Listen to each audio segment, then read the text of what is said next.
At 10 in the morning on Christmas Day, my own son blocked the doorway of the house I bought for him and looked at me with eyes void of any love.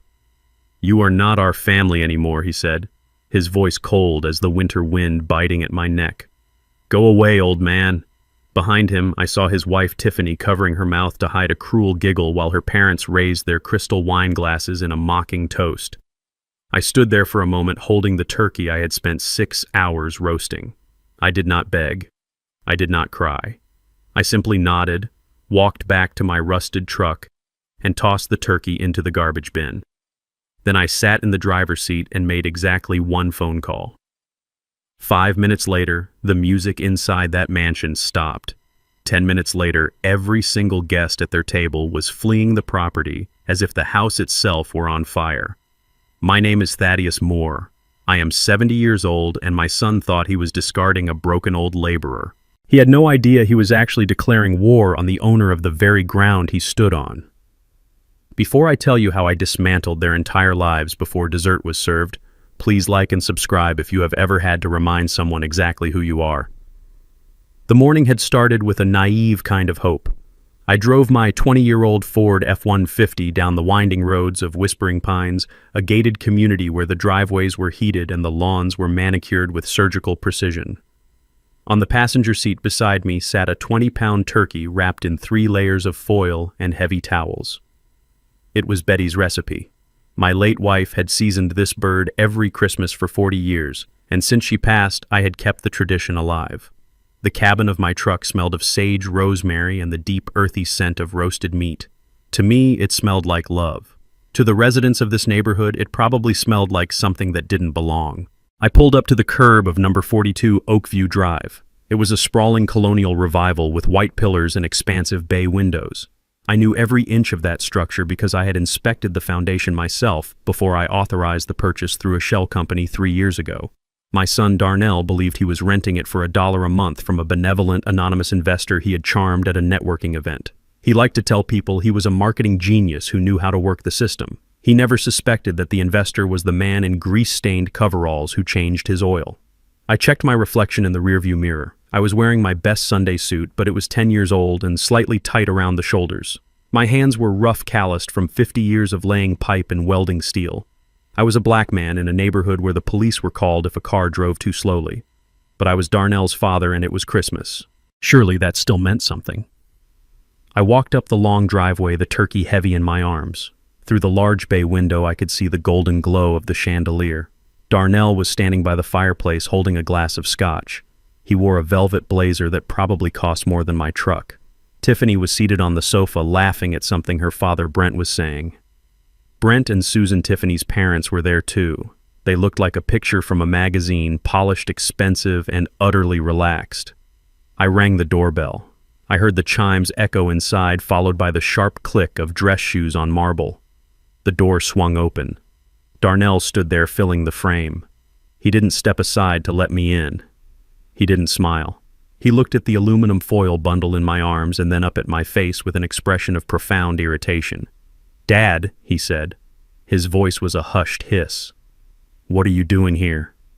I shifted the weight of the turkey. "Merry Christmas, son. I brought the bird. Mom's recipe. I thought we were eating at 1. Darnell ran a hand over his freshly trimmed beard. He glanced back over his shoulder at his guests and then stepped out onto the porch, pulling the door almost shut behind him. The heat from inside escaped, carrying the scent of expensive cologne and pine. "Look, plans changed," Darnell said, refusing to meet my eyes. "Tiffany's parents are here. Brent and Susan. They flew in from the coast last night. This is a formal brunch, Dad. A high-end networking opportunity. Brent is introducing me to some major players in the tech sector." I felt a coldness spread through my chest that had nothing to do with the snow falling around us. "So I cannot meet them?" I asked. "I put on a tie, Darnell." Darnell let out a short, cruel laugh. "A tie, Dad, look at you. You drove that scrap metal truck here and parked it right in front of the house. The neighbors are probably already texting the HOA. And that smell. You smell like grease and old spices." "It is sage, Darnell," I said quietly. "It is your mother's seasoning. It smells like poverty," Darnell snapped. His facade of politeness evaporated. "Tiffany's parents are classy people, Dad. They don't understand your world. They don't want to sit across from a man who looks like he just crawled out from under a sink. You don't fit the aesthetic we are building here. The door opened wider behind him. Tiffany appeared. She was wearing a white silk dress that looked like it would stain if you breathed on it wrong. Her blonde hair was swept up in an intricate twist. She looked at me and then wrinkled her nose. "Babe, is everything okay?" she asked, her voice dripping with fake concern. "Oh, Thaddeus, you brought food. That is so quaint," Tiffany Darnell said, stepping between us. "Dad was just leaving. He got the dates mixed up." I looked at my son. I looked at the woman he married. I saw the disdain etched into the lines of their faces. I saw Brent and Susan peering out from the hallway, holding their wine glasses, watching the scene like it was a reality show for their amusement. "Darnell," I said, my voice low and steady. "I am your father. I paid for your college. I helped you when you crashed your first car. I am the only family you have left on this earth." Darnell's face hardened. He leaned in close, his breath smelling of aged scotch. "That is the problem, Dad. You are an anchor. I am trying to sail, and you are dragging me down to the bottom with your blue-collar stories and your embarrassing truck. You are not our family anymore. You are a liability. Go away." He stepped back and grabbed the door handle. Tiffany offered a small pitying wave, her eyes dancing with malicious delight. "Go home, Thaddeus," she said. "We will send you a card." The heavy oak door slammed shut. The sound echoed like a gunshot in the quiet morning air. I heard the deadbolt slide home. Through the glass side panel, I saw Darnell turn back to his guests. I saw him shrug and laugh. I saw Tiffany lean into him, whispering something that made her mother smile. I stood on the porch for a long moment. The turkey was still warm in my arms, but my hands felt like ice. I looked at the wreath hanging on the door, a wreath I knew cost $400 because I monitored the credit card statements. I looked at the Mercedes in the driveway, the car Darnell claimed he bought with a bonus but was actually leased under my holding company. I turned around and walked down the steps. I did not look back. I walked to the large metal trash bins at the end of the driveway. I lifted the lid. With a deliberate motion, I dropped the 20-pound turkey into the bin. It landed with a heavy thud. I wiped my hands on my handkerchief. I walked to my truck and climbed in. The engine roared to life with a sputter and a cough. I let it idle for a moment, watching the house. They were safe inside, warm, arrogant, and completely ignorant of the ground shifting beneath their feet. I reached into my jacket pocket and pulled out my phone. I scrolled past Darnell's contact. I scrolled past the local mechanic. I stopped at a name I hadn't called in 2 years, Reginald Moss. Reggie was the most expensive, most ruthless lawyer in the state. He was also the man who sat beside me in the trenches of Vietnam 50 years ago. He picked up on the second ring. Thaddeus Reggie's voice boomed. "Merry Christmas, you old badger," calling to wish me well. "Not today, Reggie," I said. My voice was calm, terrifyingly calm. "I am sitting outside the property on Oakview. The asset is compromised," Reggie asked, his tone instantly shifting to professional alertness. "The asset is hostile," I corrected. "Darnell just evicted me from the premises. He declared I am no longer family. He is entertaining unauthorized guests." "The lease agreement, the one we kept in the safe." "The dormant contract," Reggie said. "Clause 4A, termination upon disrespect or failure to maintain family conduct. It was your specific addition, Thaddeus. I told you it was draconian at the time. It is necessary," I said. "Execute Protocol Z, Reggie. Burn it down. All of it."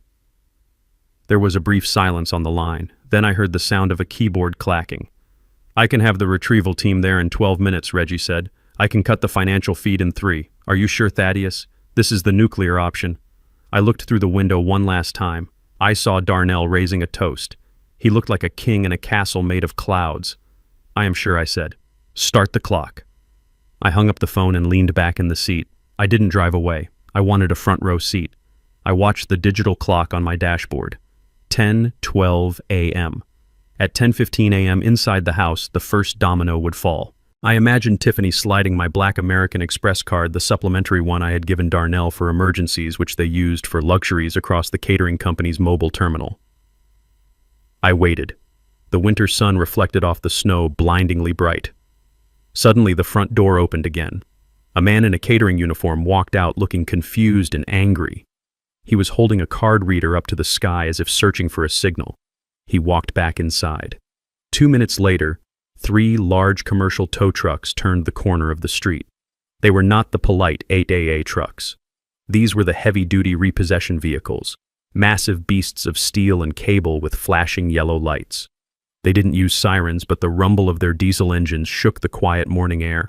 They pulled up directly in front of the driveway, blocking the exit. The lead driver, a man named Big Mike who managed my fleet of construction vehicles, hopped out. He was holding a clipboard. He didn't look at the house. He looked at my truck, saw me nod once, and then marched up the driveway. He didn't ring the doorbell. He pounded on the door with a fist the size of a ham.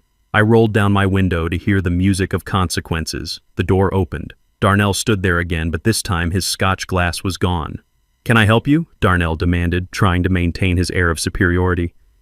"You are blocking my driveway, Mr. Darnell Moore." Mike's voice carried over the wind. "I am here on behalf of T&B Holdings. We have a repossession order for the Mercedes S-Class and the Lexus SUV." "What?" Darnell laughed, a nervous, incredulous sound. "That is ridiculous. I own those cars. My father bought them for me." "Correction," Mike said, looking at his clipboard. "The company bought them. You are merely the authorized user. Authorization has been revoked as of 10 minutes ago due to violation of the user agreement, specifically the clause regarding conduct detrimental to the benefactor." Tiffany came running to the door. "What is going on? Who are these people?" "They are taking the cars, babe," Darnell stammered. "It must be a mistake. A computer glitch." Mike signaled to his drivers. They didn't wait for permission. Chains rattled, hooks were lowered. The first tow truck backed up to the Mercedes. The sound of metal on metal was sharp and violent. "Stop," Tiffany screamed. "That is my car. You cannot take my Lexus. I have my yoga mat in there." "Call the police, Brent," her father shouted from the doorway. "This is theft." I watched as Darnell pulled out his phone. He dialed frantically. I watched his face crumble as he realized the call wasn't going through. I had canceled the family phone plan too. Mike hooked the Mercedes. The car tilted upward, looking helpless and heavy. I started my engine. I put the truck into drive and slowly rolled past the house. I didn't speed up. I drove at a crawl. Darnell looked up. He saw me. He saw his father, the man he called an anchor, driving the beat-up Ford he despised. Our eyes met. He looked at the tow trucks. He looked at me. And for the first time in his life, the math started to click in his head. The fear in his eyes was primal. I didn't smile, I didn't wave, I just kept driving. I had a meeting with a banker to get to, and my son had a very long walk ahead of him. I sat in the cab of my Ford F-150 and watched the scene through the bay window like a silent movie. Inside the warmth of the mansion I had paid for, Darnell was raising a crystal flute of champagne high in the air. His face was flushed with the intoxicating mix of alcohol and arrogance. Beside him, Tiffany was laughing, her head thrown back, exposing her long neck, while her father, Brent, clapped Darnell on the shoulder with a fatherly pride he had never earned. It was a picture-perfect Christmas tableau, the kind they print on cards to sell to people who dream of a life they cannot afford. I remembered the day we bought that black Mercedes S-Class sitting in the driveway. Darnell had stood in the dealership showroom, his eyes wide and pleading like a child. He told me he needed it to close deals that clients would not trust a marketing director who drove a Honda. I wrote the check for $120,000 without blinking, not because I believed him, but because I wanted him to feel proud. I wanted him to have the start in life I never had. I put the title in the name of T&B Holdings solely for liability purposes, a detail Darnell had waved off as boring paperwork. Now looking at him toasting the people who despised me, I realized that car was never a tool for business. It was just another costume in the play he was acting, in a play where I was no longer cast. The silence in the cab was heavy, broken only by the rhythmic thrum of my engine. Then the ground began to vibrate. At first it was subtle, a low-frequency rumble that shook the snow from the pine trees lining the street. Then it grew louder, a mechanical roar that drowned out the distant holiday music. I checked my watch. Protocol Z was right on schedule. Around the corner, the 3 massive tow trucks appeared, moving in a synchronized formation that would have made a military convoy proud. These were not the small flatbeds you call when you have a flat tire. These were the snatchers, the heavy-duty repossession units with hydraulic lifts and reinforced steel bumpers designed to take what was owed regardless of resistance. Their amber warning lights cut through the gray winter morning, spinning and flashing, reflecting off the pristine white snow like a warning beacon. They did not slow down as they approached the house. They swerved into the driveway with practiced aggression blocking the exit completely. The lead truck driven by Big Mike reversed with terrifying speed toward the Mercedes. The backup alarm beeped incessantly, a shrill piercing sound that shattered the peace of the exclusive neighborhood. I saw the guests inside the house freeze. Darnell's toast hung in the air, his glass half raised. Tiffany turned toward the window, her mouth forming a perfect O of confusion. The second truck maneuvered toward Tiffany's white Lexus SUV parked on the street. The sound of heavy chains dragging across the asphalt was visceral, a metallic screech that sounded like violence. Big Mike hopped out of his cab. He did not walk to the front door to ask for keys. He did not look for permission. He knelt by the rear wheels of the Mercedes and threw the hook around the axle. The metal clanked loudly against the undercarriage. It was the sound of finality. Inside the house, the spell broke. I saw the panic set in. Guests dropped their drinks. A woman in a red dress pointed frantically at the window. Darnell pushed past Brent, nearly knocking the older man over in his haste to get to the door. The facade of their elegant, high-class brunch was dissolving into chaos before my eyes. The front door flew open, and Darnell exploded onto the porch. He had forgotten his coat. The freezing wind whipped his velvet blazer around his waist, and his expensive dress shirt was already spotting with snow. He looked wild, his eyes darting from the trucks to the drivers, to the cars he believed were his birthright. "Hey!" he screamed, his voice cracking with panic. "What are you doing? Get away from my car!" He ran down the steps, slipping on a patch of ice and nearly falling face first into the snow.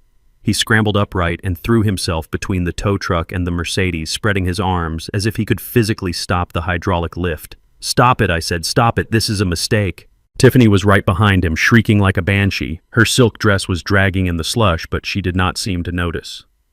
"That is my car. You cannot take it. I have presents in the trunk." Big Mike did not even flinch. He stood up, wiping grease on his pants, and looked Darnell up and down with the disinterested stare of a man who had heard every excuse in the book. "Step aside, sir," Mike said, his voice calm and booming. "I have a repossession order for both vehicles." Darnell's face turned a shade of purple I had never seen before. "Repossession. That is impossible. I paid for this car. My father paid for this car. Call him right now." He pointed a shaking finger at me sitting in my truck across the street. "Call him, he will tell you." Mike looked at his clipboard and then looked at me. I slowly rolled down my window. The cold air rushed in, but I felt warm. Darnell's eyes locked onto mine. He looked desperate, pleading the arrogance of 10 minutes ago, completely gone, replaced by the terrified look of a boy who had broken a window. "Dad," he shouted, tell them this is a mistake." I looked at him. I looked at the son who had just told me I was no longer family because I smelled like labor. I looked at the daughter-in-law who had laughed at my turkey. I looked at Brent and Susan standing in the doorway, clutching their pearls and wine glasses, looking at the scene with absolute horror. I leaned my head out the window. "There is no mistake," I said. My voice was not loud, but it carried through the cold air with crystal clarity. "The owner of the vehicles has revoked your privileges, Darnell. T&B Holdings does not lend assets to non-employees, and since you just fired your father from your family, I assume you have resigned from my good graces as well." Darnell's jaw dropped. "But Dad, you cannot do this. It is Christmas." "It was Christmas 10 minutes ago, too," I replied. "When you slammed the door in my face!" Tiffany lunged at the driver, screaming obscenities that would make a sailor blush. "You old senile fool, giving us these cars was a gift. You cannot take back a gift." Mike stepped between Tiffany and his truck. "Ma'am, the title is in the company name. It was never a gift. It was a company perk, and the CEO just canceled it." He hit the lever on the side of the truck. The hydraulics whined and the rear of the Mercedes lifted into the air. Darnell watched helplessly as his status symbol, his pride, his identity was hoisted up like a piece of dead meat. The second truck had already hooked the Lexus. The alarm on Tiffany's car began to blare, adding a rhythmic honking to the cacophony of screams and diesel engines. Brent stepped out onto the porch, his face pale. "Thaddeus, this is highly irregular. We have guests inside. This is embarrassing." I looked at the man who had been drinking my wine in my house, eating the food paid for by my money. "Irregular?" I asked. "Irregular is living like a king on a pauper's budget, Brent. Irregular is biting the hand that feeds you and then expecting it to stroke your ego. Enjoy the walk home." Big Mike climbed back into his cab. He gave a short blast of the air horn, a sound so loud it made Tiffany jump and cover her ears. The trucks began to move. The chains pulled taut. The Mercedes and the Lexus rolled away from the house, leaving tire tracks in the snow and a gaping empty space in the driveway. Darnell stood in the snow in his socks, shivering uncontrollably, watching his life being towed away. He looked small. He looked defeated. But I knew this was just the beginning. The cars were just the appetizer. The main course was yet to be served. I put my truck in gear and drove away, leaving them standing in the cold, surrounded by the ruins of their vanity.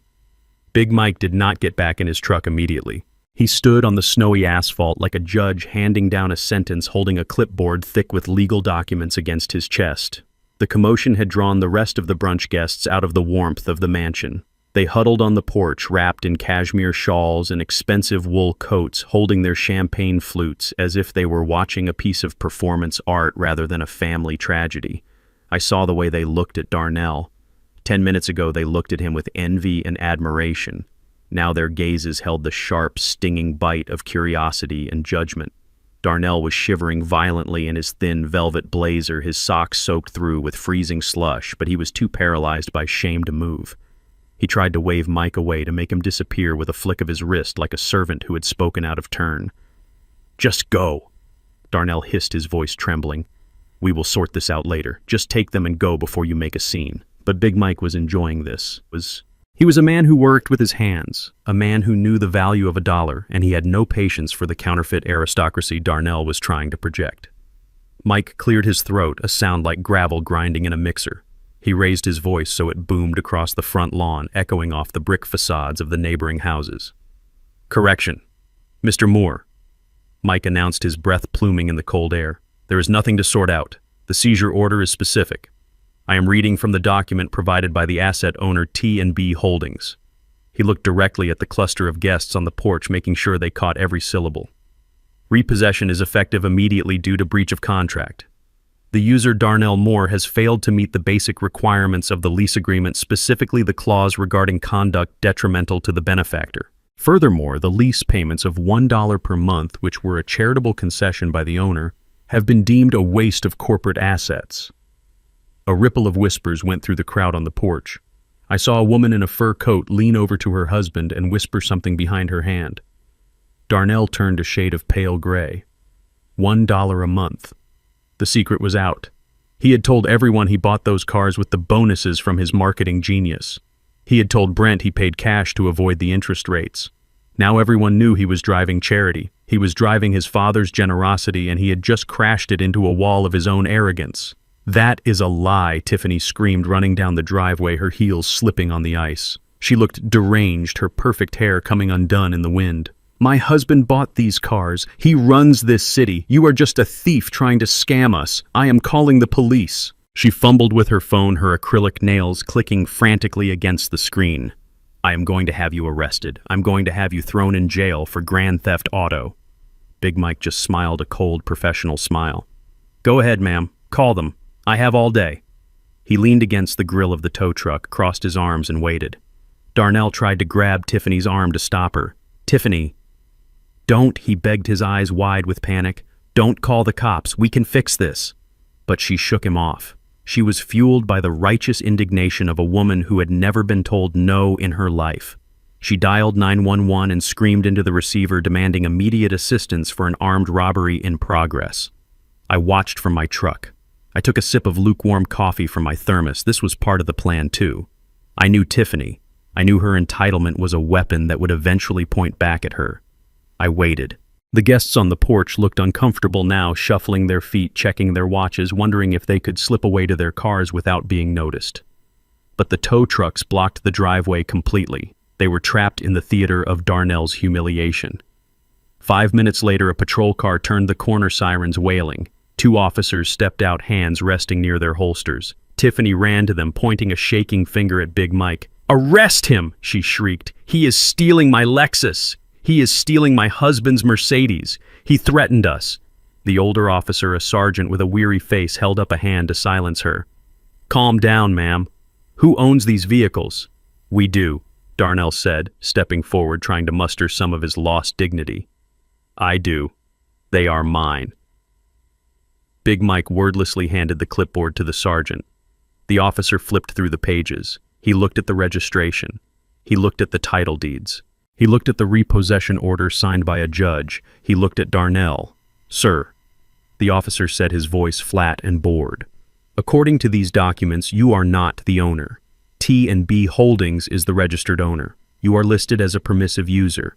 And here is the revocation of permission signed by the CEO this morning." The officer pointed to the signature at the bottom of the page. Darnell looked. He saw the name, Thaddeus Moore.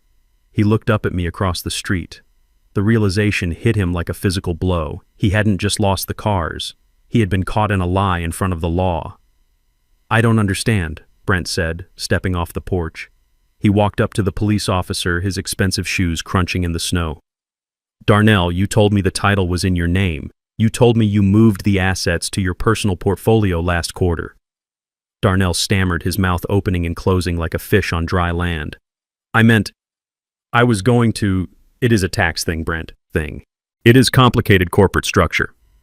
The officer handed the clipboard back to Mike. "This is a civil matter, sir. The paperwork is in order. These men have the right to take the vehicles. Step aside and let them do their job, or I will have to cite you for obstruction." Tiffany gasped. "You are useless," she spat at the officer. "Do you know who my father is?" The officer gave her a look that suggested he didn't care if her father was the Pope. "Step aside, ma'am." Big Mike gave the signal. The diesel engines roared again. The chains tightened with a groan of straining metal. The Mercedes S-Class, Darnell's pride, his shield, his mask was lifted entirely off the ground. It hung there swinging slightly in the winter wind, a dead weight of metal and leather. Then the Lexus followed. The tow trucks began to reverse, slowly maneuvering the captured prizes out into the street.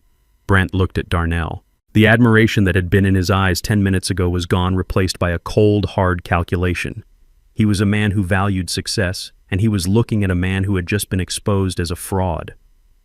"You lied," Darnell Brent said quietly. His voice cut through the noise of the engines. "You lied about the cars. What else have you lied about?" Darnell didn't answer. He couldn't. He just stood there, shivering in the snow, watching his status symbols disappear around the corner. The guests on the porch began to murmur loudly now. I saw Susan Tiffany's mother clutch her handbag tight and turn back toward the house, her face pinched with embarrassment. The driveway was empty. The show was over. Big Mike honked his horn one last time, a final salute to the boss, and drove away. The police officer got back in his cruiser and left, leaving Darnell and Tiffany standing in the slush surrounded by the ruins of their reputation. I put my truck in gear. I eased off the brake. My tires crunched on the ice. I drove slowly past the house. I rolled down the window completely. The cold air bit my face, but I didn't flinch. I drove past Tiffany, who was sobbing into her hands. I drove past Brent, who was staring at the empty spot where the Mercedes used to be. And then I was level with Darnell. He looked up. His eyes were red-rimmed, filled with shock and a dawning horror. He looked at me, expecting me to stop, expecting me to roll down the window and yell or lecture or perhaps offer him a way out. He expected the father who had always saved him to save him one more time. I stopped the truck for a heartbeat. I turned my head and looked him dead in the eye. I didn't say a word. I didn't frown. I didn't smile. I just looked at him with the absolute indifference of a stranger. I let him see the void where his father used to be. I let him feel the weight of the silence between us, a silence he had created and I was now enforcing. He took a step toward the truck, his hand reaching out. "Dad," he whispered. I pressed the accelerator. The truck moved forward, steady and relentless. I watched him in my side mirror as he shrank into the distance, a small, dark figure against the white snow of the empty driveway. He was alone, and I had a meeting with a bank manager to ensure he stayed that way. I drove my rusted Ford back to the south side of the city. The neighborhood was different here. The driveways were cracked and the houses sat close together like huddled shoulders against the cold. My apartment was on the second floor of a brick duplex I had bought 30 years ago. It was simple. The carpet was worn and the furniture was older than my son, but it was paid for. It was mine. Darnell hated this place. He called it a dungeon. He said it smelled like old memories and stagnation.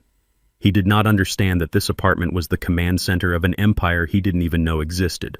I walked into my small office and locked the door. I pushed aside a painting of a lighthouse on the wall to reveal a heavy steel wall safe. It was an old model, purely mechanical, with a dial that clicked satisfyingly under my fingers.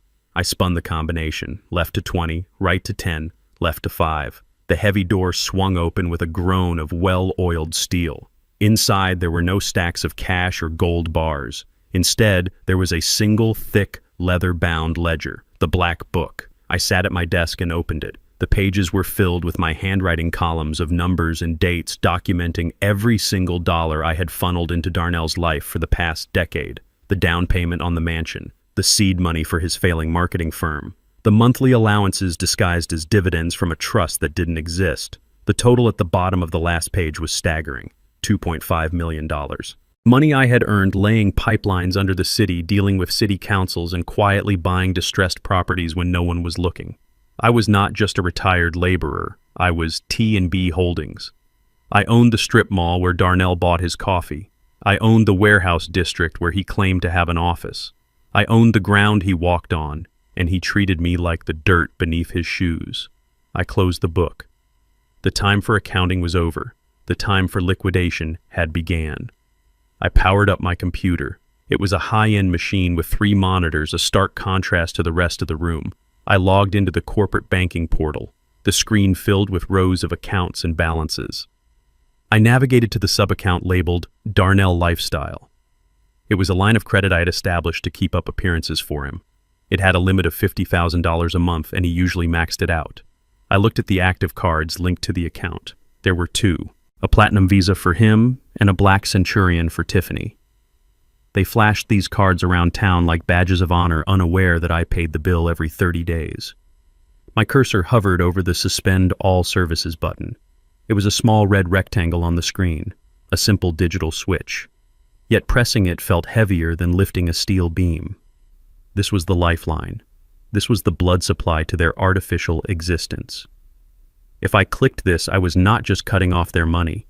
I was cutting off their identity. I remembered Darnell as a boy asking for a few dollars for the ice cream truck. I remembered his smile. Then I remembered the door slamming in my face an hour ago. I remembered Tiffany laughing at my turkey. I remembered Brent looking at me like I was the help. My finger came down on the mouse. Click. A dialog box popped up. Are you sure you want to suspend all associated cards and freeze assets? This action is immediate and irreversible. I didn't hesitate this time. I hit enter. The screen refreshed. Status suspended. The font turned red. It was done. The invisible stream of wealth that had kept Darnell's delusions alive had just dried up. I sat back in my chair and exhaled. I felt a strange sensation in my chest. It wasn't guilt. It was power. It was the cold, absolute power of a man who finally decides to stop holding up the sky for people who hate him. 5 miles away in the dining room of the Oakview mansion, the atmosphere was already tense. The guests were still whispering about the tow trucks, but Tiffany was trying to salvage the brunch. She had ordered the catering staff to bring out the main course early. It was an extravagant spread. Lobster tails, imported cheeses, truffle-infused pasta, and bottles of vintage Dom Perignon.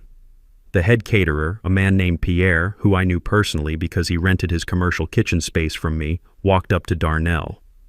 Pierre looked nervous. He had seen the cars being towed. He knew the smell of trouble.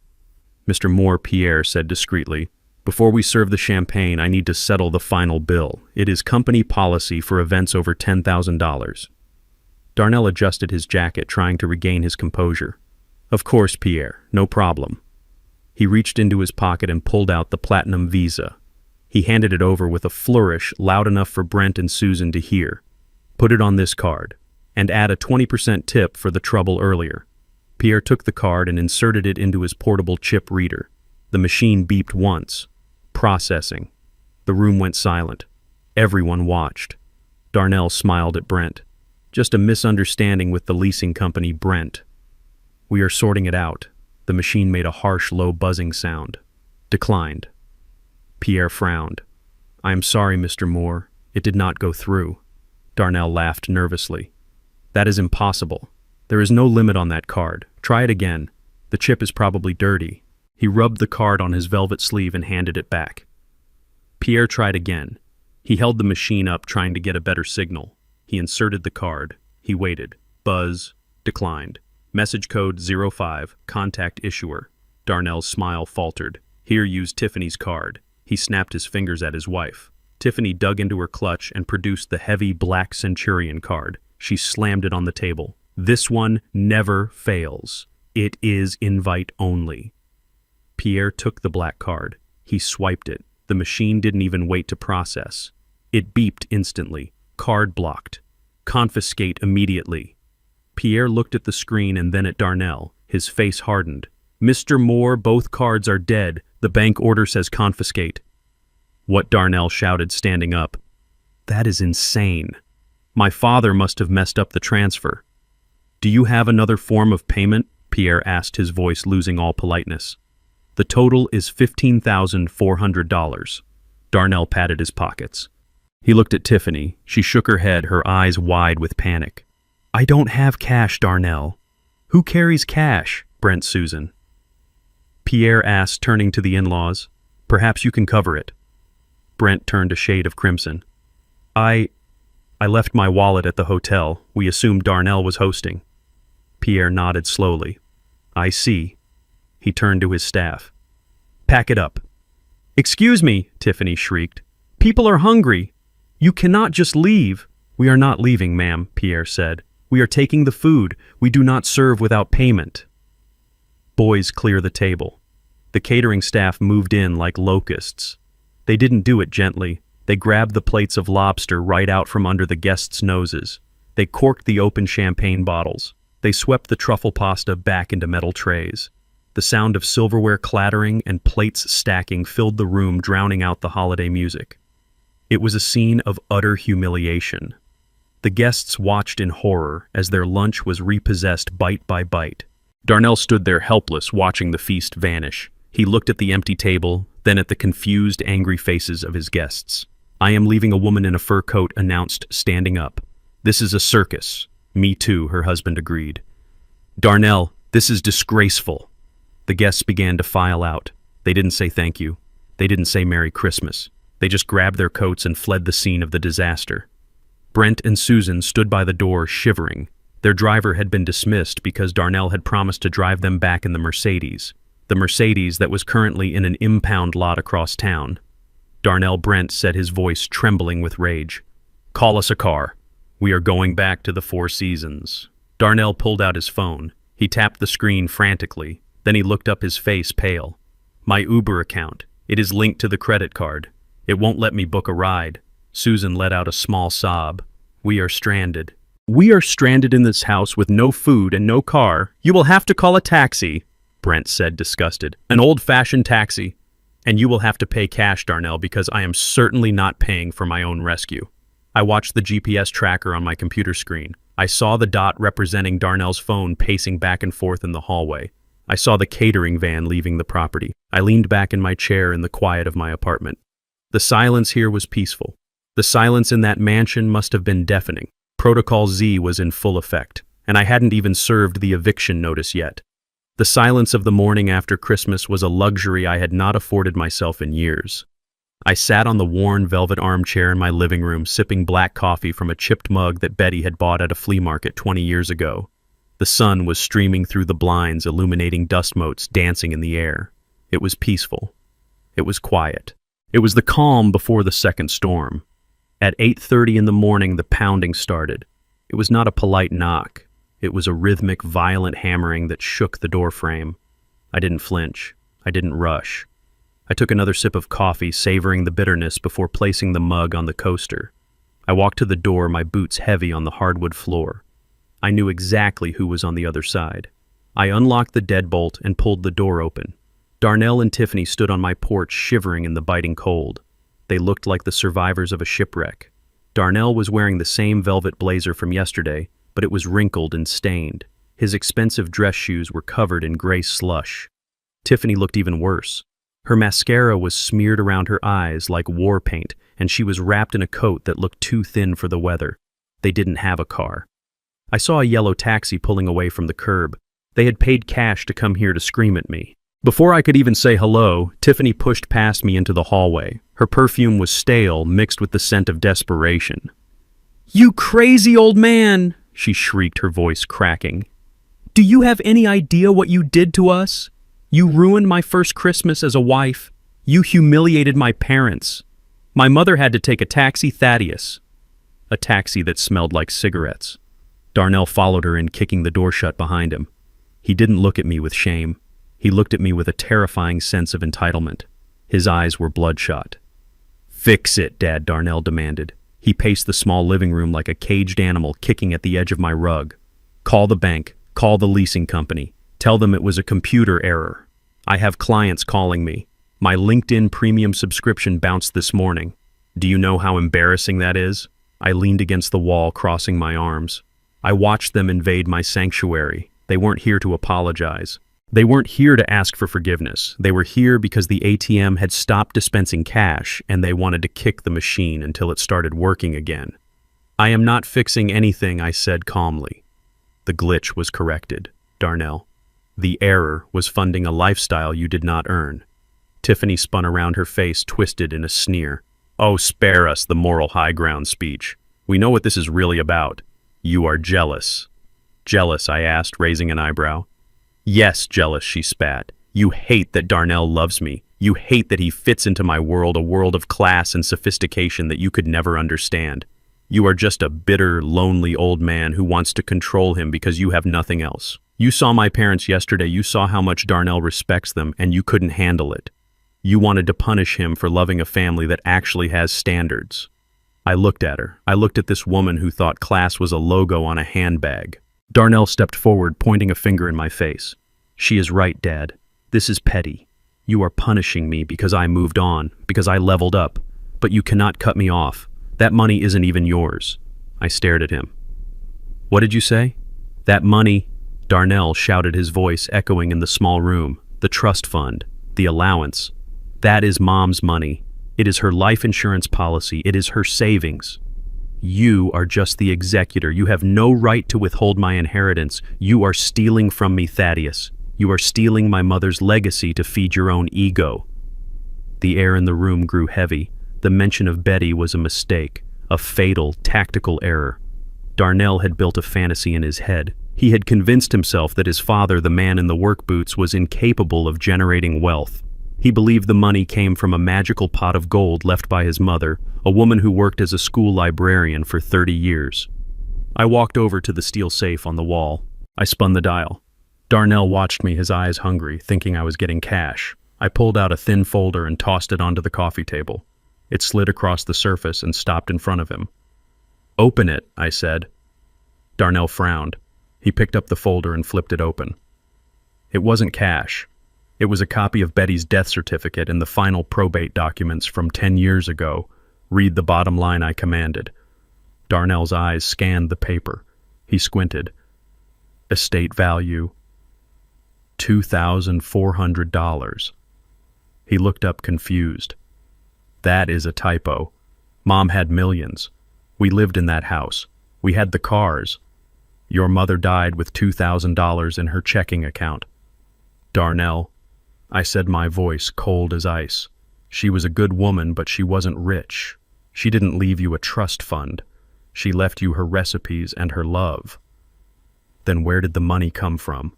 Darnell whispered, the paper shaking in his hand. "It came from me," I said. "It came from the dirt, Darnell. It came from 50 years of waking up at 4 in the morning. It came from buying swampland when everyone said I was crazy and selling it to developers 10 years later. It came from T&B Holdings. Thaddeus and Betty, I made that money. Every single cent you have spent on suits and champagne and cars came from these hands." I held up my hands, palms open, showing him the calluses and the scars. "That allowance wasn't an inheritance," I continued, stepping closer to him. "It was a payroll check. I treated you like an employee, Darnell. I paid you a salary to be my son. I invested in you hoping you would grow into a partner, but I audited the books yesterday, and I realized I have been pouring capital into a failing venture." Darnell took a step back, hitting the edge of the sofa. "No, that is a lie. You are a laborer. You fix pipes. I own the company that fixes the pipes I corrected, and as the CEO, I am making a personnel decision. You are fired, Darnell. Your position as my dependent has been terminated effective immediately due to gross misconduct and insubordination." Tiffany laughed, a high-pitched, nervous sound. "You expect us to believe that? You are lying. You are just trying to scare us." "Darnell, tell him he is lying." Darnell looked at me. He looked at the apartment, the worn carpet, the old furniture. He couldn't reconcile the man he saw with the numbers he had spent. Get out, I said. No, Darnell said, his face hardening again. Not until you reactivate the cards. I don't care where the money comes from. I have a reputation, Dad. You cannot do this to me. I will not leave until you fix this. He sat down on my armchair, crossing his arms like a petulant child. Tiffany sat next to him, glaring at me. We are staying right here, she threatened, until you come to your senses. I looked at them. They were invaders in the only place I had left. Fine, I said. Stay. I turned and walked into the kitchen. I opened the back door that led to the small yard. It was freezing outside. The garden hose was coiled by the faucet. I had used it yesterday to rinse the road salt off the undercarriage of my truck before the freeze set in. It was a heavy-duty industrial hose with a high-pressure brass nozzle. I turned the tap. The water rushed through the rubber pipe. I tested the nozzle. A jet of freezing water shot out, hitting the fence with a sharp slap. I dragged the hose through the kitchen and into the hallway. Darnell looked up. What are you doing? I am cleaning the trash out of my house, I said. I squeezed the trigger. The stream of water hit Darnell squarely in the chest. It wasn't a trickle. It was a blast of ice-cold liquid that soaked his velvet blazer in a second. He screamed, jumping up from the chair. Hey, stop it! That is freezing! I turned the nozzle toward Tiffany. She shrieked, diving behind the sofa. I said, get out, I roared, advancing on them. I sprayed them again. The water was relentless. It soaked the carpet. It soaked their clothes. It filled the air with a mist that felt like needles on the skin. Darnell slipped on the wet floor, scrambling to get away from the stream.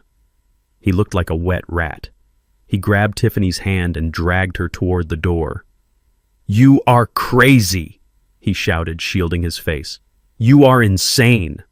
I blasted them all the way to the threshold. I didn't stop until they were on the porch, until they were running down the steps, slipping on the ice, their expensive clothes ruined, their dignity washed away. I slammed the door and locked it. I stood there for a moment, breathing hard, listening to the water drip from the walls. My living room was a mess. My carpet was soaked. But the air felt cleaner than it had in years. I walked back to the kitchen and turned off the tap. I had a mess to clean up. But for the first time in a long time, I didn't mind the work. I spent the next 2 hours drying out my hallway with old towels. The silence in the apartment was heavy, but it was mine. I sat at my kitchen table, polishing off the rest of the cold coffee, waiting for the next wave. I knew my son. Darnell was not a man who accepted defeat. He was a man who escalated until he hit a wall he couldn't climb. At noon, the doorbell rang again. This time there was no pounding, just a firm, confident press of the button. I walked to the door and opened it. Darnell was there. He had changed his clothes, wearing a fresh suit that looked like it hadn't been tailored yet. Beside him stood a man I didn't recognize. He was young, wearing a suit that was too shiny and holding a briefcase that looked like it was made of vinyl, not leather. He had the hungry look of a lawyer who advertised on bus benches. Tiffany stood behind them, arms crossed her face, a mask of smug anticipation. Mr. Moore, the young man said, extending a hand. I ignored. I am Barry Lipschitz. I represent your son, Darnell Moore. We are here to serve you with a notice of intent to sue for assault regarding the water hose incident earlier this morning. Furthermore, we are filing an emergency injunction to restore access to the financial assets you illegally froze. Darnell stepped forward, his chest puffed out. You messed up, Dad. You assaulted us. Barry says that is a felony, elder abuse in reverse. We are going to own this duplex by the time the judge is done with you. And the cards, you have to turn them back on. It is financial coercion. I looked at Barry. I looked at Darnell. I didn't say a word. I just stepped back and opened the door wider, inviting them into the damp hallway. Come in, I said. Darnell smirked at Tiffany. See, he is scared. They walked into the living room. They didn't notice the man sitting in the shadows of the dining alcove eating a sandwich. Reggie wiped his mouth with a napkin and stood up. He was 6 feet 4 inches of pure intimidation. He wore a 3-piece charcoal suit that cost more than Barry's car. He didn't smile. He didn't offer a hand. He just adjusted his silk tie and walked into the light. Gentlemen, Reggie rumbled, his voice like distant thunder. Before you file any motions regarding assault, I suggest you review the castle doctrine statutes of this state. Mr. Moore was defending his home against intruders who refused to vacate after being told to leave multiple times. As for the financial assets, there are no assets to restore. A gift is revocable. An allowance is discretionary. Barry stopped cold. He recognized Reggie. Everyone in the legal community knew Reginald Moss. He was the shark that ate other sharks. Mr. Moss, Barry stammered. I didn't know you were counsel on this. I am not just counsel, Reggie said. I am the architect of the trust, and I am here to discuss the matter of the property at 42 Oakview Drive. Darnell laughed nervously. What about my house? It is my house. Reggie reached into his briefcase and pulled out a single sheet of paper. It was yellowed with age. He placed it on the coffee table. Do you recognize this signature? Reggie asked. Darnell looked. Of course. That is the tax document Dad made me sign 3 years ago, to protect the asset. Reggie shook his head. No, son. That is a lease agreement, a standard residential lease. Look at line 4, monthly rent payable by tenant $1. Darnell frowned. Yeah, $1. Dad did that so I wouldn't have to pay taxes on a gift. It was smart. It was a lease. Reggie corrected. A month-to-month lease at will. Do you know what at will means, Darnell? It means the landlord can terminate the tenancy at any time for any reason or for no reason at all, provided they give proper notice. But I own it, Darnell insisted, his voice rising in pitch. Dad bought it for me. It was a wedding gift. Show me the deed, Reggie said, holding out his hand. Show me the title. Show me one piece of paper that says Darnell Moore owns anything other than the clothes on his back. Darnell froze. He looked at me. Dad, tell him. I sat down in my armchair. You wanted to play the big shot, Darnell. You wanted to tell your friends you were a real estate mogul. So I let you. I let you sign a lease for $1 so you could feel like a king. But you never read the fine print. You never asked why T&B Holdings was listed as the landlord. You just signed because you saw a free ride. Reggie tapped the paper. Here is the reality check. You are a tenant who has violated the conduct clause of his lease, a tenant who has just become very expensive to maintain. Barry, the cheap lawyer, closed his briefcase. He took a step back. Darnell, you told me you had the deed. You told me it was in your name. I thought it was... Darnell whispered. Reggie pulled out a second document. This one was crisp and new. He handed it to Darnell. This is a notice of rent adjustment, Reggie announced. Effective immediately, the special family discount of $1 per month is revoked due to the termination of the family relationship. The rent is now adjusted to fair market value for a 6,000 square foot estate in a gated community. Darnell read the paper. His hand started to shake. The paper rattled. $8,000, he choked out. $8,000 a month, plus utilities, Reggie added, and landscaping fees, and HOA dues. Those were all covered by Thaddeus as a courtesy. That courtesy has expired. Tiffany snatched the paper from Darnell's hands. Her eyes scanned the numbers. Her face went pale white beneath her makeup. $8,000. We cannot afford $8,000 a month, Darnell. We don't even have $8,000 in the bank. Darnell looked at me. Dad, this is impossible. You know I don't make that kind of money. My salary is...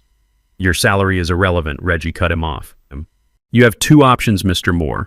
Option 1, you pay the first month's rent plus a security deposit of $16,000 within 24 hours.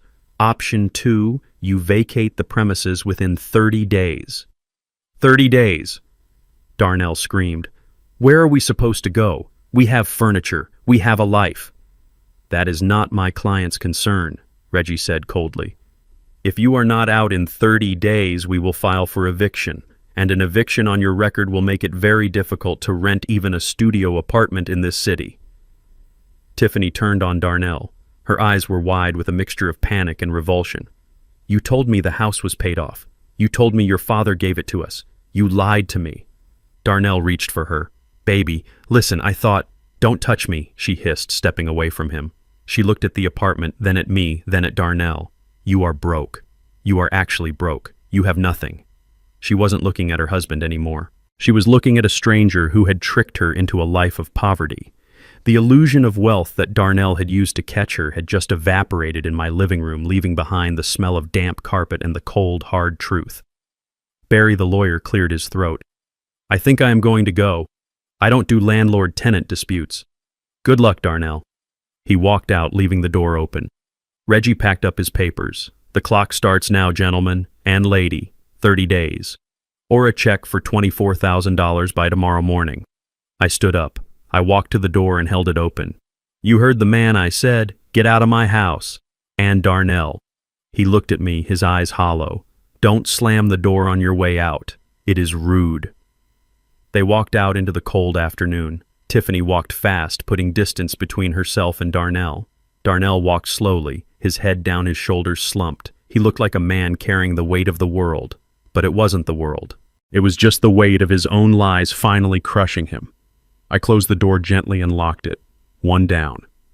But the war wasn't over. Tiffany still had a voice, and she was about to use it.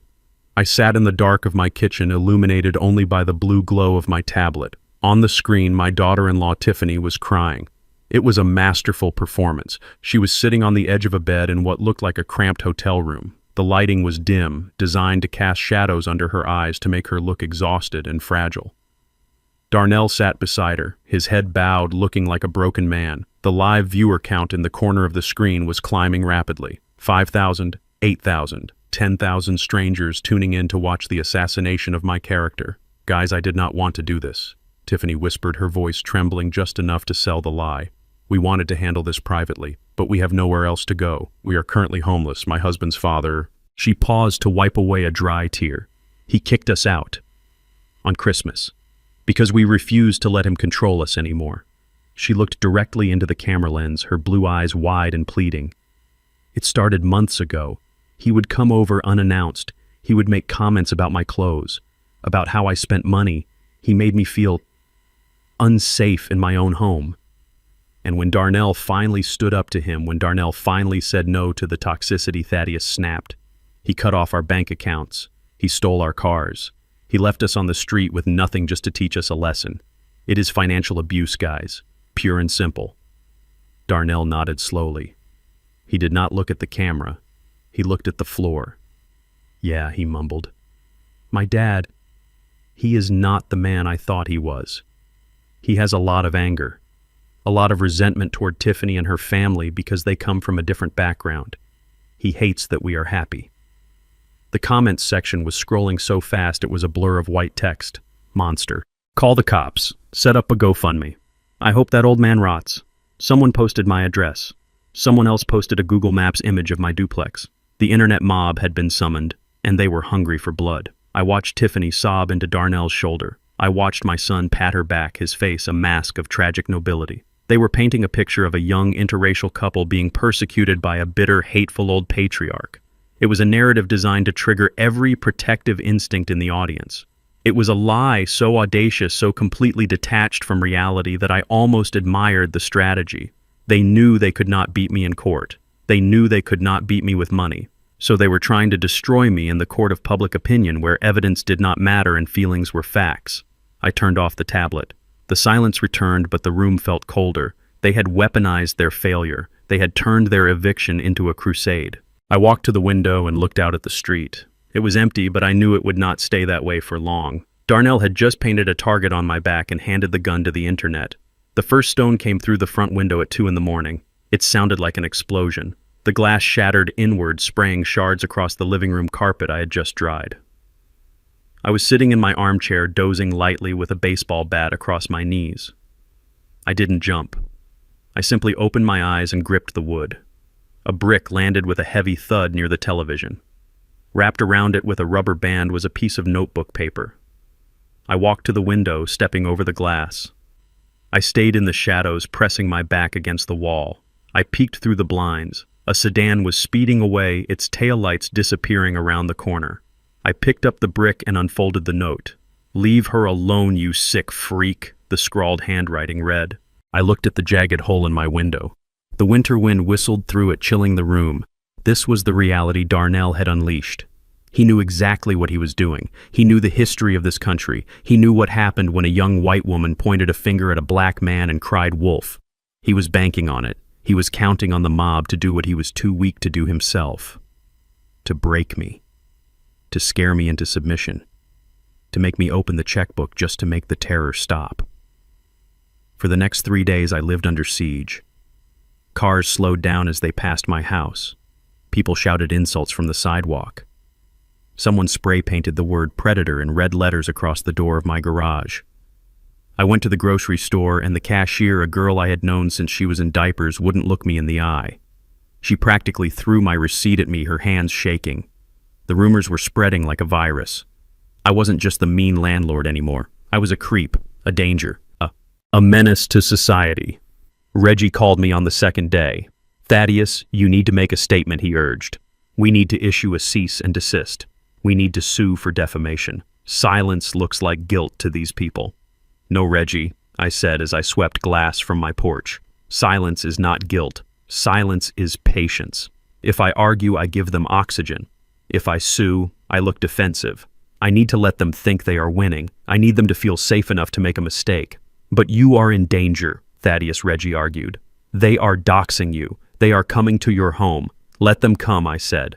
I upgraded the security system this morning. 4K cameras with audio, motion sensors, reinforced deadbolts. I am not a victim, Reggie. I am a fortress. And fortresses don't complain about the weather. They just weather the storm. I did not go on Facebook to defend myself. I did not post receipts of the millions I had spent on them. Instead, I picked up the phone and called a number that belonged to a man named Silas. Silas was not a lawyer. He was not a banker. He was a former police detective who had lost his badge because he was too good at finding things people wanted to keep hidden. He worked out of a basement office that smelled of cigar smoke and old paper. "Silas," I said when he answered. "I have a job for you. I heard you were famous. Thaddeus." Silas chuckled, his voice like dry leaves. "I saw the video. That daughter-in-law of yours has a future in Hollywood. I need a background check," I said, ignoring the joke. "A deep dive, not on Darnell. I know his sins. I need you to look at Brent and Susan Miller, Tiffany's parents." "The rich folks," Silas asked. "Why?" "They look squeaky clean." "That is the problem," I said. "They look too clean. They fly first class, but they took a taxi home when things got tough.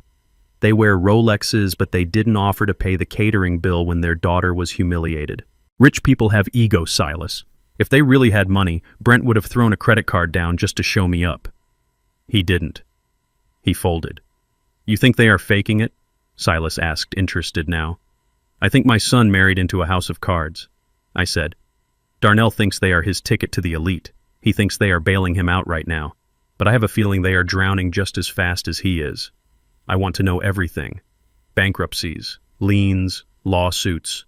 Check the property records in California. Find out who really owns their vineyard." "Consider it done," Silas said. "Give me 48 hours. I hung up the phone. I looked at the brick sitting on my coffee table. Darnell thought he was fighting a war of reputation. He thought if he made me look bad enough, I would crumble. He didn't understand that I wasn't fighting for my reputation. I didn't care what strangers thought of me. I was fighting for the truth. And the truth was a slow-acting poison. I walked over to the window and taped a piece of cardboard over the hole. The wind was still blowing, but I felt a fire burning in my gut. They wanted to play the victim. Fine, I would let them play. I would let them build their stage and shine their spotlights. And then when the whole world was watching, I would pull the floor out from under them. I sat back down in my chair and waited. The silence in the house was no longer lonely. It was expectant. The hunter was waiting for the trap to snap. Silas sat in the shadows of my small kitchen, his face illuminated only by the tip of his burning cigar. He did not smile when I poured him a glass of whiskey. He simply slid a thick manila envelope across the scratched surface of my table. It hit the wood with a heavy slap that sounded like a verdict. I picked it up. My hands were steady, but my stomach churned with a familiar dread. I opened the clasp and spilled the contents onto the table. It was not a criminal record. It was a financial autopsy of the Miller family. I picked up the first document. It was a foreclosure notice from a bank in Napa Valley dated 4 years ago. I picked up the next one. A Chapter 7. Bankruptcy filing listing debts totaling $3 million. I read through the credit reports, which were a sea of red flags and missed payments. I looked at the employment history. Brent Miller was not a vineyard owner. He was a tasting room manager who had been fired for inventory theft. Susan Miller had not worked in 20 years. They did not own a sprawling estate on the coast. They lived in a 2-bedroom rental apartment in a complex that had seen better days. The realization hit me like a physical blow. My son had not married into money. He had married into a mirage. Darnell believed he was climbing the social ladder, but he had actually tethered himself to a sinking ship. Brent and Susan were not here to celebrate Christmas. They were here to nest. They were here because they had run out of options, and Darnell, with his leased Mercedes and his big house funded by my money, looked like the perfect mark. They were parasites feeding on a host that was itself a parasite. It was a circle of leeching so pathetic it almost made me laugh. Almost. Silas took a sip of his drink. "They are broke, Thaddeus," he said, his voice raspy. "They have $40 in their joint checking account. They maxed out their last credit card on the plane tickets to get here. They are living on the cash Darnell gives them, which means they are living on your money laundered through your son's delusions." I stared at the papers. This was why Brent didn't pay the catering bill. This was why they took a taxi instead of an Uber. This was why Tiffany was so desperate to keep the house. It wasn't just about status. It was about survival. They had nothing. And now, thanks to me, Darnell had nothing either. I was still staring at the proof of their poverty when a knock came at the door. It was not the pounding of an angry tenant. It was a soft, hesitant tapping. I signaled Silas to stay quiet. I gathered the papers and shoved them back into the envelope, hiding it under a newspaper. I walked to the door. Darnell stood on the porch. He looked terrible. His eyes were sunken and he hadn't shaved in 3 days. He wasn't wearing a suit this time. He was wearing jeans and a hoodie, looking more like the boy I used to take fishing than the man who had slammed a door in my face. He didn't yell. He didn't demand. He just stood there with his hands in his pockets, shivering in the cold. "Can I come in, Dad?" he asked, his voice cracking. "It is cold out here." I stepped aside. He walked in and stood in the hallway, afraid to enter the living room where I had sprayed him with the hose. He looked at the floor. "I know you are angry," he said softly. "I know I messed up. I know I said things I shouldn't have. But you have to understand the pressure I am under. Tiffany's parents expect a certain lifestyle. I was just trying to make you proud, Dad. I wanted you to look at me and see a success." I leaned against the wall, crossing my arms. I didn't offer him coffee. I didn't offer him a seat. "You have a strange way of showing it. Darnell," I said, "evicting your father on Christmas does not usually scream success." He looked up, his eyes filling with tears.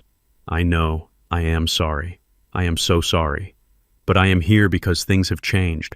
I am not asking for me. I can handle the poverty. I can handle the humiliation. But I cannot let an innocent suffer." I frowned. "What are you talking about?" Darnell took a deep breath. He reached into his pocket and pulled out a folded piece of paper. He held it out to me, his hand trembling.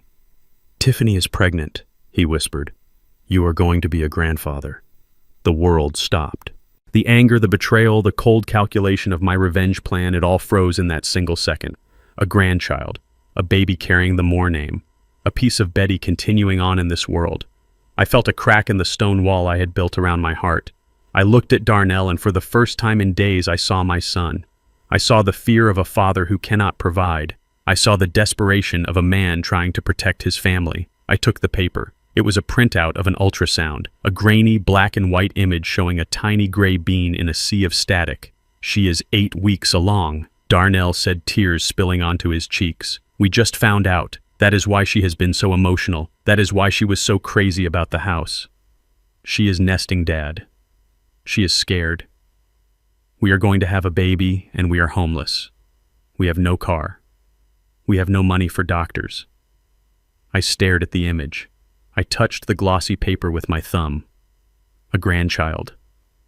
I imagined holding a baby again. I imagined teaching a little boy to fish, or a little girl to read. I imagined redemption. Maybe this was the wake-up call Darnell needed. Maybe fatherhood would change him the way it changed me. I looked up at Darnell. He was watching me with an intensity that bordered on hunger. "Please, Dad," he begged. "Don't do it for me. Do it for him, or her. Don't let your grandchild start life in a motel room. Just reinstate the allowance. Just for a few months.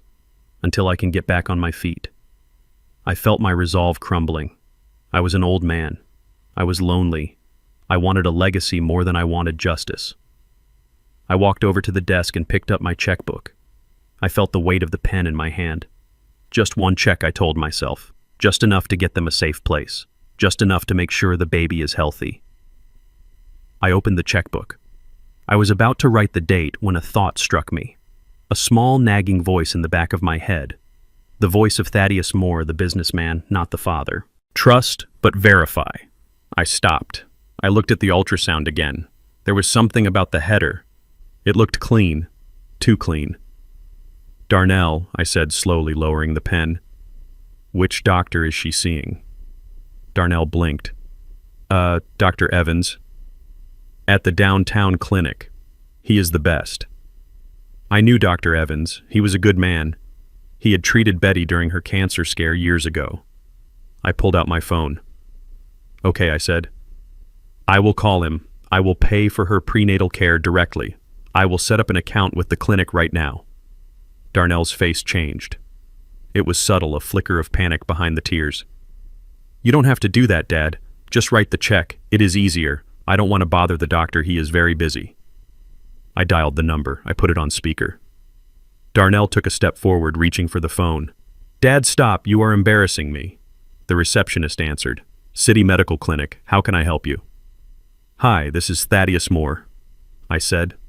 My eyes locked on Darnell. I am calling to set up a payment plan for my daughter-in-law, Tiffany Moore. She is a patient of Dr. Evans. She is 8 weeks pregnant. There was a pause. The sound of typing on a keyboard came through the line. One moment, Mr. Moore, let me check our records. Darnell was sweating now. His hands were clenching and unclenching at his sides. Mr. Moore, the receptionist, came back. I have a file for Tiffany Moore, but she has not been seen here in 2 years. Her last visit was for a flu shot. We have no record of a pregnancy or any recent appointments. I stared at Darnell. The ultrasound slipped from my fingers and fluttered to the floor. Are you sure? I asked, my voice hollow. My son is holding an ultrasound image right now. Darnell lunged. He grabbed the phone from my hand and ended the call. It was a different clinic, he shouted, his voice shrill. I got mixed up. It wasn't Evans, it was someone else. I looked at the paper on the floor. I bent down and picked it up. I looked at the patient ID number in the corner. 123456789. I looked at the date. It was today's date, but the timestamp said 400 p.m. It was currently 1100 a.m. I walked over to my computer. I typed ultrasound image 8 weeks into the search bar. The first result was the exact image Darnell had given me. Down to the pixel. It was a stock photo from a medical website. I turned around. The sadness I felt was so deep it felt like drowning. It wasn't anger anymore. It was grief. I was grieving the son I thought I had. I was grieving the grandchild that didn't exist. You lied, I whispered. You lied about a baby. You lied about a life. Darnell didn't apologize. He didn't cry. His face twisted into a mask of ugly entitlement. So what, he spat. You have millions, Dad. You have millions sitting in a safe and you live like a rat. You owe me. If I have to lie to get what is mine, then I will lie. He wasn't a desperate father. He was a con artist. And I was the mark. I pointed to the door. Get out! Darnell laughed, a harsh, broken sound. You are going to regret this, old man. You are going to die alone in this dump and no one will care. I walked toward him. I didn't have a weapon. I didn't have a hose. I just had the weight of my disappointment, and it was heavy enough to crush him. Get out, I repeated, before I call the police and report you for attempted fraud. Darnell glared at me one last time, then turned and stormed out, slamming the door so hard the windows rattled. I stood in the silence of my hallway. I looked at the fake ultrasound in my hand. I crumpled it into a tight ball and threw it in the trash. The moment of weakness was gone. The last thread of attachment had been severed. I went back to the kitchen where Silas was waiting. He had poured himself another drink. He heard everything Silas said quietly. I sat down. My hands were steady again. My heart was cold stone. Silas, I said, get the car. We have a land sale to intercept. Darnell thinks he is playing a game. I am about to show him how the board is set. Silas drove the sedan with the steady hands of a man who had spent half his life trailing bad people. We parked across the street from a 24-hour diner on the edge of town, the kind of place where deals were made in hushed tones over stale coffee and greasy eggs. Through the rain-streaked window, I watched my son Darnell pace back and forth on the sidewalk. He looked nervous, checking his watch every 30 seconds. Beside him stood Brent, Tiffany's father. Brent looked different today. The arrogance was gone, replaced by a sweaty, frantic energy. He was smoking a cigarette, holding it with trembling fingers. They were waiting for a miracle. They were waiting for a buyer for a piece of land they did not own. Inside the car, Silas handed me an earbud. The audio was crystal clear thanks to the bug Silas had planted in Darnell's jacket pocket during the chaos of the eviction. I heard Brent's voice harsh and demanding. "Stop pacing, Darnell, you look guilty. This guy is a cash buyer. He asks no questions. We get the money, we pay off the immediate debts, and we have breathing room to figure out the next move with your father." Darnell's voice was a whisper of fear. "But Brent, this is a felony. Forging his signature on a deed transfer. If he finds out." "He won't find out," Brent snapped. "He is an old man distracted by his own spite. Besides, you are his only heir. It is technically your land anyway. We are just accelerating the timeline. We need this cash, Darnell. Tiffany needs this. Do you want your wife sleeping in a shelter?" I closed my eyes. The justification of the thief. It was always for a good cause. It was always someone else's fault. They had raided my home office during a visit months ago and stolen the deed to a 5-acre plot of commercial land I owned on the north side. It was a prime location slated for a new shopping center. The market value was close to $500,000. Darnell knew this. He knew it was his future legacy. But desperation makes men stupid. A black SUV pulled into the diner parking lot. A man stepped out. He was tall, wearing a trench coat and sunglasses despite the overcast sky. This was not a random investor. This was Mr. Stone, my head of commercial acquisitions. He was a man I trusted with my life, and today he was playing the role of a predatory shark. I watched as Darnell and Brent straightened up, putting on their masks of confidence. They led Mr. Stone into a booth by the window. I could see them through the glass. Darnell was talking fast, his hands moving animatedly. Brent was nodding, trying to look like a seasoned partner. Silas adjusted the volume. "So, Mr. Stone," Darnell said, his voice pitching high. "As you can see, the title is clean. 5 acres prime zoning. We are looking for a quick sale. We are motivated. We were thinking 200,000. Mr. Stone didn't even look at the papers. He signaled the waitress for coffee. 200, he said, his voice flat. That is a fantasy. I did a title search. The owner is listed as Thaddeus Moore. You are Darnell Moore." Darnell swallowed hard. "Thaddeus is my father. He is incapacitated. I have power of attorney. He wants to liquidate assets for his care. Incapacitated. Another lie. Another nail in the coffin." Mr. Stone took a sip of coffee. He looked at Darnell with bored indifference. "Power of attorney is messy. Probate is messy. I don't like messy. I like clean, fast, and cheap. If I buy this, I am taking a risk. Your father could wake up tomorrow and sue me. He won't," Brent interjected. "He is very sick." Mr. Stone leaned forward. 50,000. Cash. Today. Darnell gasped. 50. The land is worth 500. Mr. Stone shrugged. "Then list it with a broker. Wait 6 months, pay commissions, pay taxes, or sign the paper right now and walk away with a bag of cash. Take it or leave it." I saw Darnell look at Brent. I saw the silent conversation between them. They were drowning. They didn't have 6 months. They didn't have 6 days. They needed money now to maintain the illusion of their lives. 50 is too low. Darnell tried one last time. "Can you do 75? 50, Mr. Stone repeated. "And you sign the deed right now." Thaddeus Moore's signature. "Not yours as power of attorney. I want the owner's signature. I don't care who holds the pen." It was a trap within a trap. If Darnell signed as power of attorney, it was fraud. But if he forged my signature, it was forgery, identity theft, and real estate fraud. It was a prison sentence on a piece of paper. "Do it," Brent hissed. 50,000 is enough to get an apartment and pay off the credit cards. Just do it." Darnell picked up the pen. I held my breath. Part of me, the father who had taught him to ride a bike, wanted to scream through the glass. I wanted to run in there and slap the pen from his hand. I wanted to save him from crossing the line from ungrateful son to felon. But I stayed in the car. Darnell had made his choice. He had chosen the parents who encouraged his worst instincts over the father who demanded his best. I watched his hand move across the document. He didn't hesitate. He signed Thaddeus Moore with a flourish, imitating the signature he had seen on my checks for 30 years. He pushed the paper across the table. Mr. Stone checked the signature. He nodded.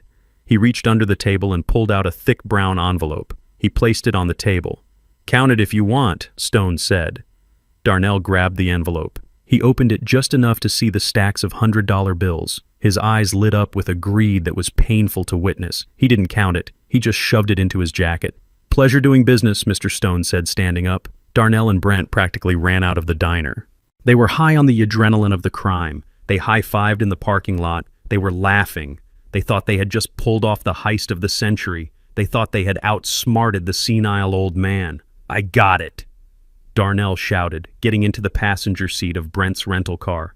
50 grand. We are back in the game." They drove away, tires screeching, leaving behind the evidence of their destruction. Mr. Stone walked out of the diner. He crossed the street and leaned into my window. He handed me the deed. The ink was still wet. The signature was a perfect forgery. "He took the bait," Stone said quietly. "We have him on video inside the diner. The notary was my cousin. She witnessed the forgery and notarized it, knowing it was a sting. You have him, Thaddeus. He just sold your land for 10 cents on the dollar and committed a Class B felony to do it." I took the paper. It felt heavy. It wasn't just a deed anymore. It was an arrest warrant waiting to be filed. "And the cash?" I asked, Counterfeit Stone said. "High-quality theatrical props, good enough to fool a desperate man in a dark diner. But the moment he tries to deposit it or spend it, he is going to have a very bad day." I nodded. "Keep the file secure, Stone. We aren't using it yet. Let him feel rich for a few hours. Let him spend the money in his head. The fall will be harder when he realizes he sold his soul for monopoly money." Silas started the engine. "Where to, boss?" he asked. I looked at the forged signature one last time. It looked like my name, but it felt like a goodbye letter. "To the courthouse," I said. "They are going to file for guardianship tomorrow. I want to be ready. They think I am the prey. It is time to show them I am the hunter. Darnell thinks he just bought his freedom. He has no idea he just signed his confession. The noose is tight, Silas. Now we just let him kick the chair away." The summons arrived at my door like a thief in the night. It wasn't mailed. It was hand-delivered by a process server who wouldn't look me in the eye. I opened the thick packet of documents on my kitchen table. Petition for emergency guardianship. The words were bold and accusatory. Below them was a narrative that transformed my life into a horror story of senility and danger. Darnell claimed I was suffering from advanced dementia. He cited the irrational eviction on Christmas Day as a psychotic break. He claimed I was hoarding assets and living in squalor despite having the means to live better, a clear sign of cognitive decline, according to the petition. But the centerpiece of his argument was a USB drive taped to the inside cover. I plugged it into my computer. A video file opened. It was a montage, a digital Frankenstein's monster of my life. There was a clip of me in the backyard smashing an old toilet with a sledgehammer. Darnell had filmed it 2 years ago when I was remodeling the bathroom, but the clip was edited to make it look like I was destroying furniture in a rage.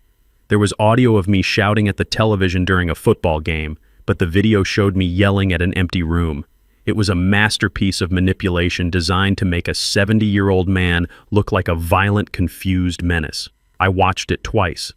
My hands didn't shake. My heart didn't race. I felt a cold clarity settle over me.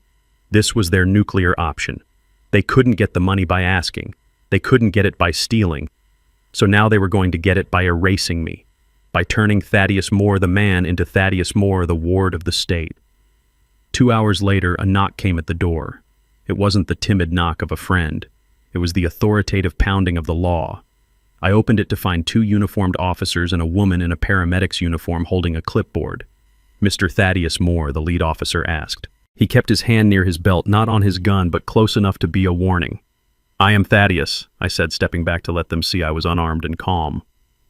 "Sir, we have a court order for an emergency psychiatric evaluation," the officer said, handing me a paper. "Your family has filed a petition stating you are an immediate danger to yourself and others. We need you to come with us to St. Jude's Behavioral Health Center." I looked past them to the street. Darnell's rental car was parked half a block away. I saw him watching through the windshield, his face pale and anxious. He wasn't gloating. He looked terrified. He knew this was the point of no return. If this failed, he was done. I didn't argue. I didn't shout. I didn't resist. That was what they wanted. They wanted the angry old man from the video. "I understand, officer," I said, my voice steady. "Let me get my jacket. It is cold outside." The officer looked surprised. Most people in this situation fight, scream, or cry. I just walked to the closet, put on my coat, and walked out the door. I locked it behind me. As they led me to the ambulance, I saw Darnell sink lower in his seat. He expected a scene. He expected chaos. Instead, he got dignity. And dignity is the one thing a liar cannot fight. St. Jude's was a sterile place smelling of bleach and despair. They took my belt, my shoelaces, and my phone. They put me in a room with white walls and a heavy steel door. I sat on the edge of the bed and waited. I knew the game. I had to be patient. Dr. Vance entered the room an hour later. He was a small man with nervous eyes and a clipboard he held like a shield. He didn't look like a healer. He looked like a man with gambling debts. I knew his type. Darnell hadn't picked him at random. "Mr. Moore," Dr. Vance said, sitting on the chair opposite me. "I am here to assess your cognitive state. Your son is very worried about you. He says you have been exhibiting aggressive behavior and paranoia." I looked at him, dead. I didn't blink. "My son is a thief, doctor," I said quietly. "He forged my signature on a land deed yesterday. He owes $100,000 to loan sharks. He isn't worried about my mind. He is worried about my wallet." Dr. Vance scribbled something on his pad. "Paranoid delusions regarding family finances," he muttered loud enough for me to hear. I leaned forward. "It isn't a delusion if I have the receipts, doctor." Vance stopped writing. He looked up. His eyes darted to the door, then back to me. "Mr. Moore, we have video evidence of you destroying property. We have testimony from your daughter-in-law that you threatened them with a weapon, a garden hose," I corrected, "after they refused to leave my home. That is trespassing, doctor, not dementia." Vance stood up. He walked to the window, avoiding my gaze. "Look, Thaddeus, can I call you Thaddeus? Cooperation is key here. If you agree to a temporary conservatorship, we can make this comfortable. A nice facility, good food. Your son just wants to manage the heavy lifting for you." I smiled a cold, humorless smile. "How much did he pay you, doctor? Or did he just promise to pay you once he gets access to my accounts?" Vance turned red. "That is an accusation, Mr. Moore, a symptom of your condition." "It is a question," I said. "And here is another one. Do you know what the penalty is for medical fraud?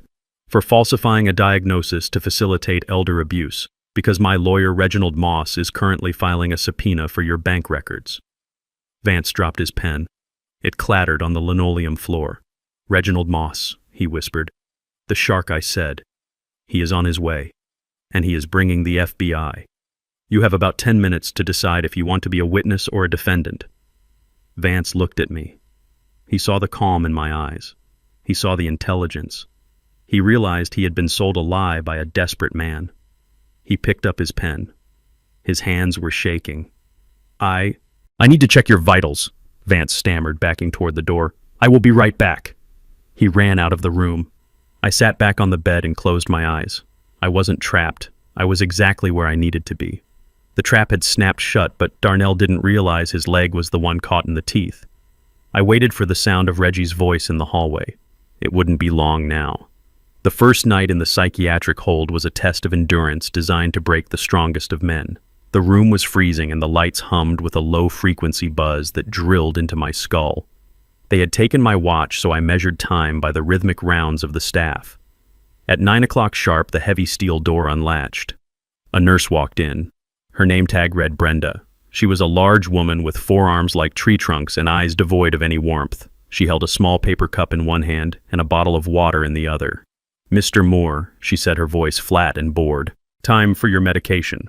Dr. Vance prescribed a sedative to help with your agitation." I sat up on the edge of the cot. "I am not agitated, Brenda. I am patiently waiting for my lawyer. I do not need medication." Brenda didn't blink. She took a step closer, invading my personal space.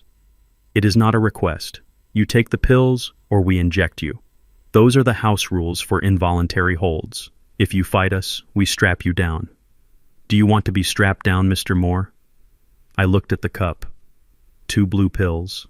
Thorazine. I knew what it did. It was a chemical lobotomy. It turned lions into lambs and clear thinkers into drooling vegetables. If I took this, I would lose my clarity.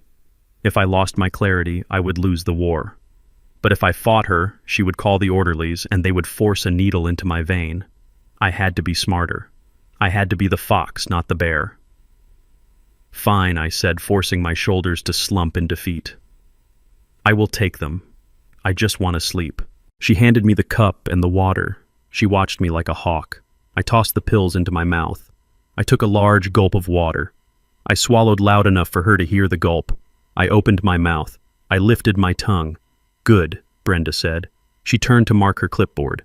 In that split second, I coughed into my hand, covering the action with a spasm of my chest. The pills, which I had tucked into the pocket of my cheek, slid into my palm. I dropped my hand to my side and slid the pills under the mattress in one fluid motion. It was a trick I learned from a man in the trenches of Vietnam 50 years ago. Brenda turned back. Sleep tight, Mr. Moore. She left, locking the door with a heavy clank. I waited 10 minutes until her footsteps faded down the hall. Then I retrieved the dissolving pills and flushed them down the toilet. My mind was still mine. I lay back on the hard mattress and waited. I knew Darnell would not be able to stay away. He needed to see me broken. The opportunity came at 2 a.m. The hospital wing was silent except for the distant moaning of a troubled patient down the hall. I heard the electronic beep of the keypad on my door. I squeezed my eyes shut and regulated my breathing, making it slow and heavy. I had to look like the drugs had done their work. The door opened. I heard the click of dress shoes and the squeak of rubber soles.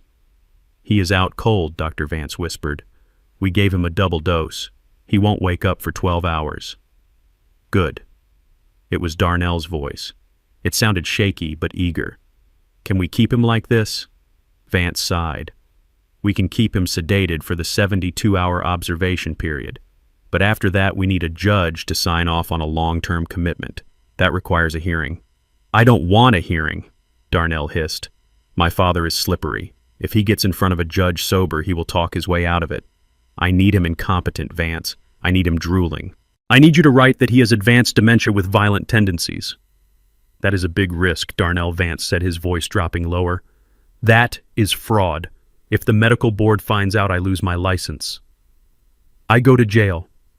You won't go to jail, Darnell said, because you will be rich. Once I have power of attorney, I get access to the T&B Holdings accounts. There is millions in there, Vance. I will wire you $20,000 the day the papers are signed. $20,000 cash. I lay there, my body rigid with rage. My own son was bartering my sanity for the price of a used car. He was standing over his father, bargaining for a chemical lobotomy so he could pay off his gambling debts. 20,000 is low, Vance countered. This is high risk. Make it 30. Fine 30. Darnell agreed too quickly. Just keep him under. Do not let him make any phone calls. Do not let him see a lawyer. Just cook his brain until he signs the papers. We have a deal, Vance said. They shook hands. Look. I heard the rustle of fabric. They turned to leave. They thought they were safe in the dark room with a drugged old man. They didn't know that taped to the underside of the metal bed frame right near their knees was a tiny voice-activated digital recorder. I had sewn it into the lining of my coat months ago for business meetings, and I had transferred it to the bed the moment I arrived. It had a 10-hour battery life. It caught every word, every negotiation, every conspiracy. Darnell walked to the side of the bed. I felt his breath on my face. Goodbye, Dad, he whispered. You should have just given me the money. Now you lose everything. He walked out. The door locked. I opened my eyes in the darkness. I wasn't losing everything. I had just won. I retrieved the recorder and checked the small red light. It blinked once. Evidence secured. Now I just had to survive until the clock ran out. The next morning passed in a blur of feigned lethargy. I shuffled when they told me to shuffle. I stared blankly at the wall when they brought me breakfast. I spat out 3 more doses of pills. I was playing the part of the broken man perfectly. At the 48th hour exactly, the door to my room didn't just open. It was thrown open with such force it banged against the concrete wall. Dr. Vance stood there, his face pale as a sheet. Behind him was a wall of black suits. Reginald Moss stepped into the room. He looked like an avenging angel in a pinstripe suit. He wasn't alone. He was flanked by 4 federal agents wearing windbreakers that said FBI. Get away from my client, Reggie roared, pointing a finger at Vance. Mr. Moore, Vance stammered, backing up. We were just assessing. You were holding a United States citizen against his will based on falsified medical evidence, Reggie declared, his voice booming through the ward. He held up a piece of paper with a gold seal. This is a writ of habeas corpus signed by a federal judge an hour ago. It demands the immediate release of Thaddeus Moore. And this," he pointed to the agents, "is the cavalry." Two agents moved past Reggie. They grabbed Dr. Vance. One of them spun him around and slammed him against the wall. "Dr. Alan Vance, you are under arrest for medical fraud, conspiracy to commit kidnapping, and violation of the RICO Act," the agent recited. Vance screamed. "Darnell made me do it. He paid me. I have the texts." Reggie walked over to me. He looked at my hospital gown and my bare feet. He looked furious. "Are you okay, Thaddeus?" he asked, his voice softening. I reached under the mattress and pulled out the tiny recorder. I handed it to him. "I am fine, Reggie," I said, my voice clear and sharp. "I have the confession. They negotiated the price of my brain, $30,000. Reggie took the recorder. He smiled a smile that was all teeth. "Let's get you out of here, Thaddeus. I have a suit waiting in the car, and we have a court date to keep." I stood up. I walked out of that room and down the hallway. I passed nurses who looked terrified. I passed patients who looked confused. I walked out the double doors into the sunlight. The air tasted sweet. Darnell had tried to bury me in a hole of madness. Instead, he had just dug his own grave, and I was holding the shovel. I sat in the executive suite of T&B Holdings on the 30th floor, a space Darnell had never seen because he believed his father was unworthy of high-rise views. The city spread out below me, a grid of steel and ambition that I had helped build. On my desk sat a stack of contracts. They were the lifeblood of Visionary Strategies, the boutique marketing firm where Darnell held the title of senior vice president. He believed he had secured his position there through his charisma and business acumen. He bragged constantly about his six-figure retainer and his corner office. He did not know that Visionary Strategies was a shell company I had acquired 5 years ago specifically to give him a playground. I was his only client. I was his only revenue stream. Every dollar he thought he earned was an allowance I paid him to feel important. I picked up my fountain pen. It felt heavy and cold. I looked at the termination order in front of me. It was a simple document. It stated that T&B Holdings was exercising its right to cancel all service agreements with Visionary Strategies effective immediately due to a conflict of interest and reputational risk. The cause listed was Darnell Moore. I signed my name. The ink was black and permanent. I handed the document to my assistant. "File it," I said, "and notify the building manager to initiate the lockout procedure for their suite." I turned to my computer monitors. I had access to the internal servers of Visionary Strategies. I watched the digital slaughter happen in real time.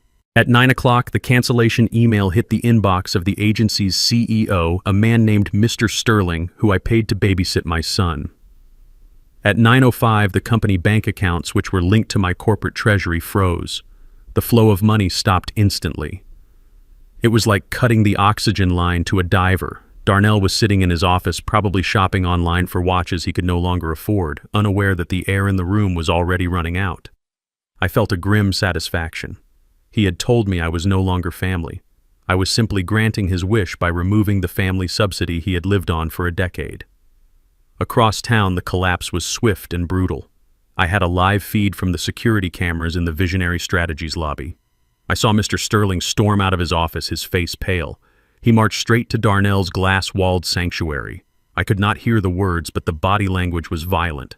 Sterling slammed the termination notice on Darnell's desk. Darnell stood up, knocking over his expensive ergonomic chair. He was waving his hands, shouting, trying to explain. "But there is no explaining away the fact that you are the poison pill that killed the company." Sterling pointed to the door. He didn't give Darnell time to pack a box. He didn't give him time to say goodbye to the secretary he treated like a servant. Security guards appeared flanking Darnell like he was a criminal. They marched him through the bullpen. The other employees watched in silence. They knew.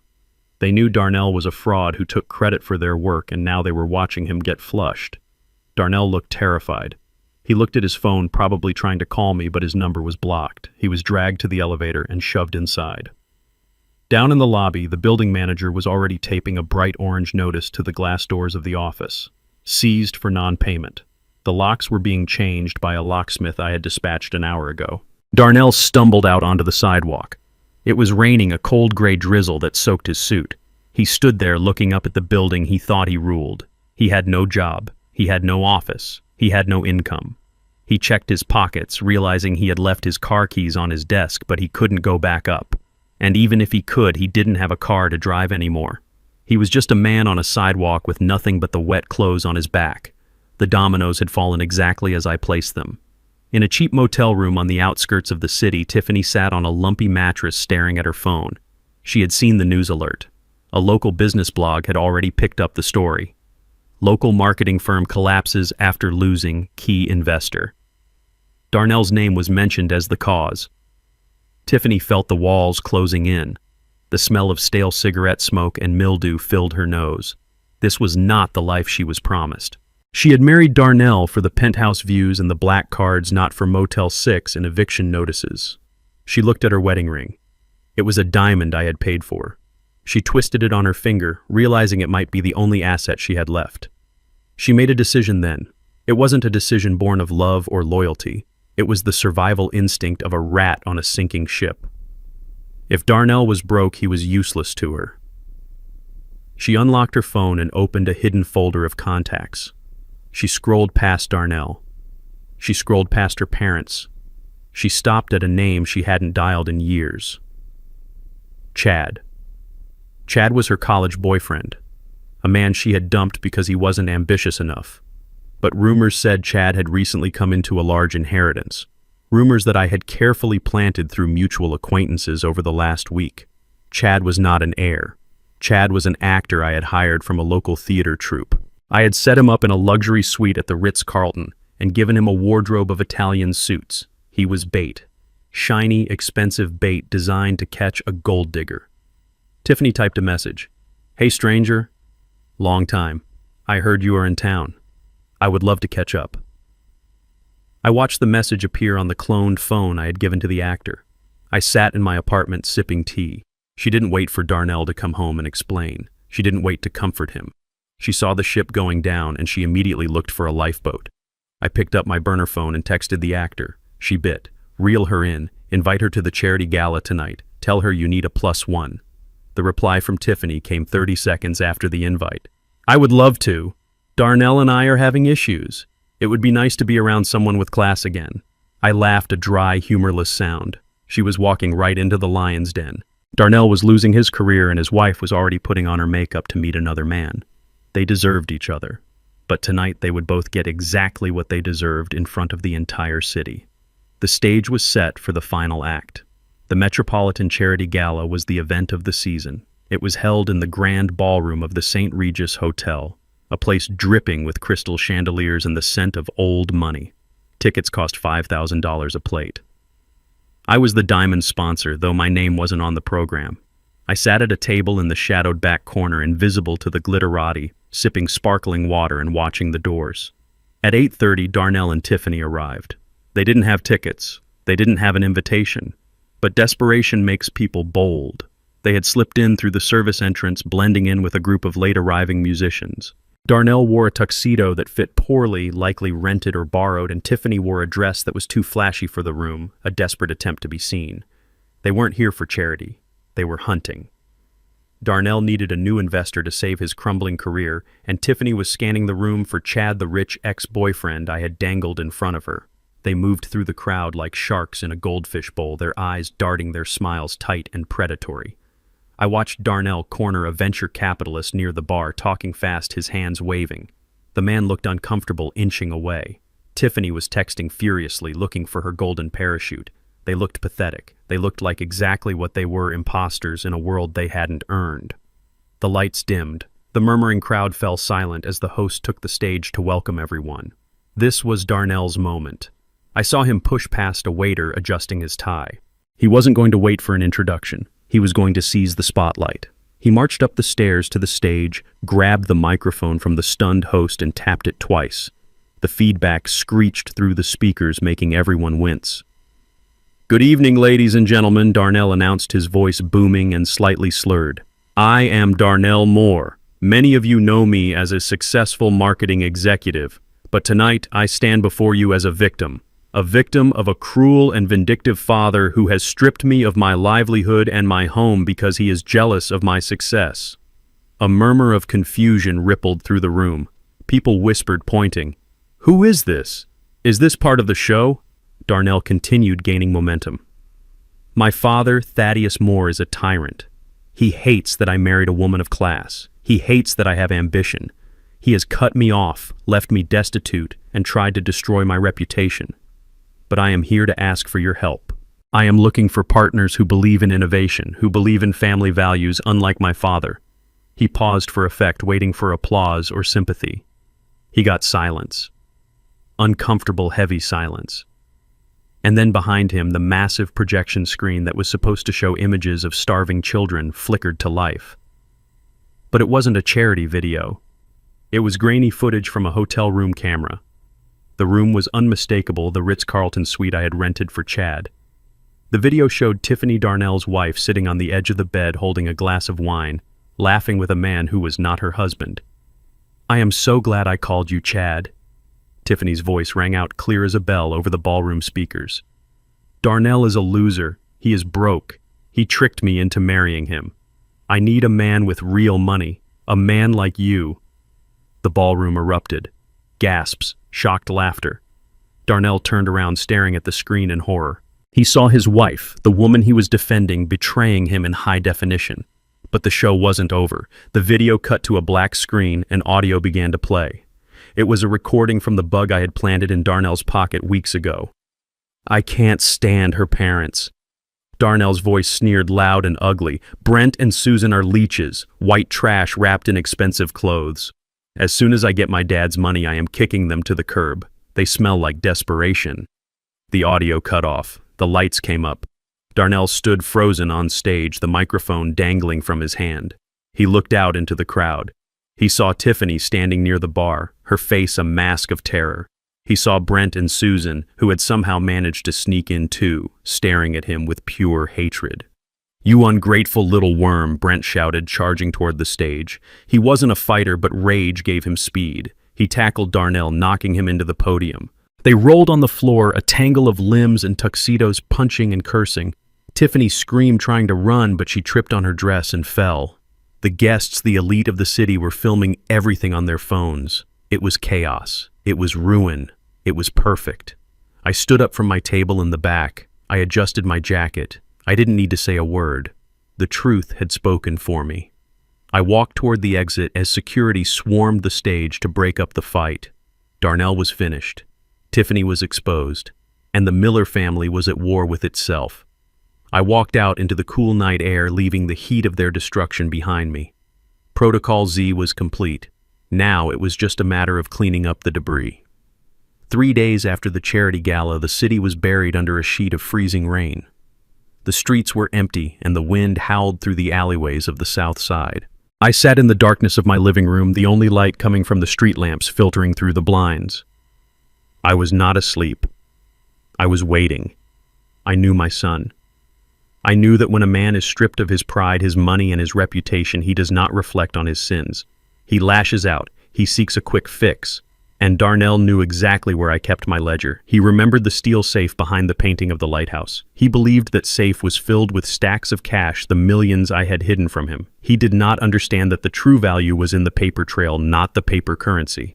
At 2 a.m, a shadow moved across the front window. It was a clumsy, stumbling shadow. Darnell was drunk. I could hear him muttering to himself outside, cursing the cold, cursing the ice, cursing me.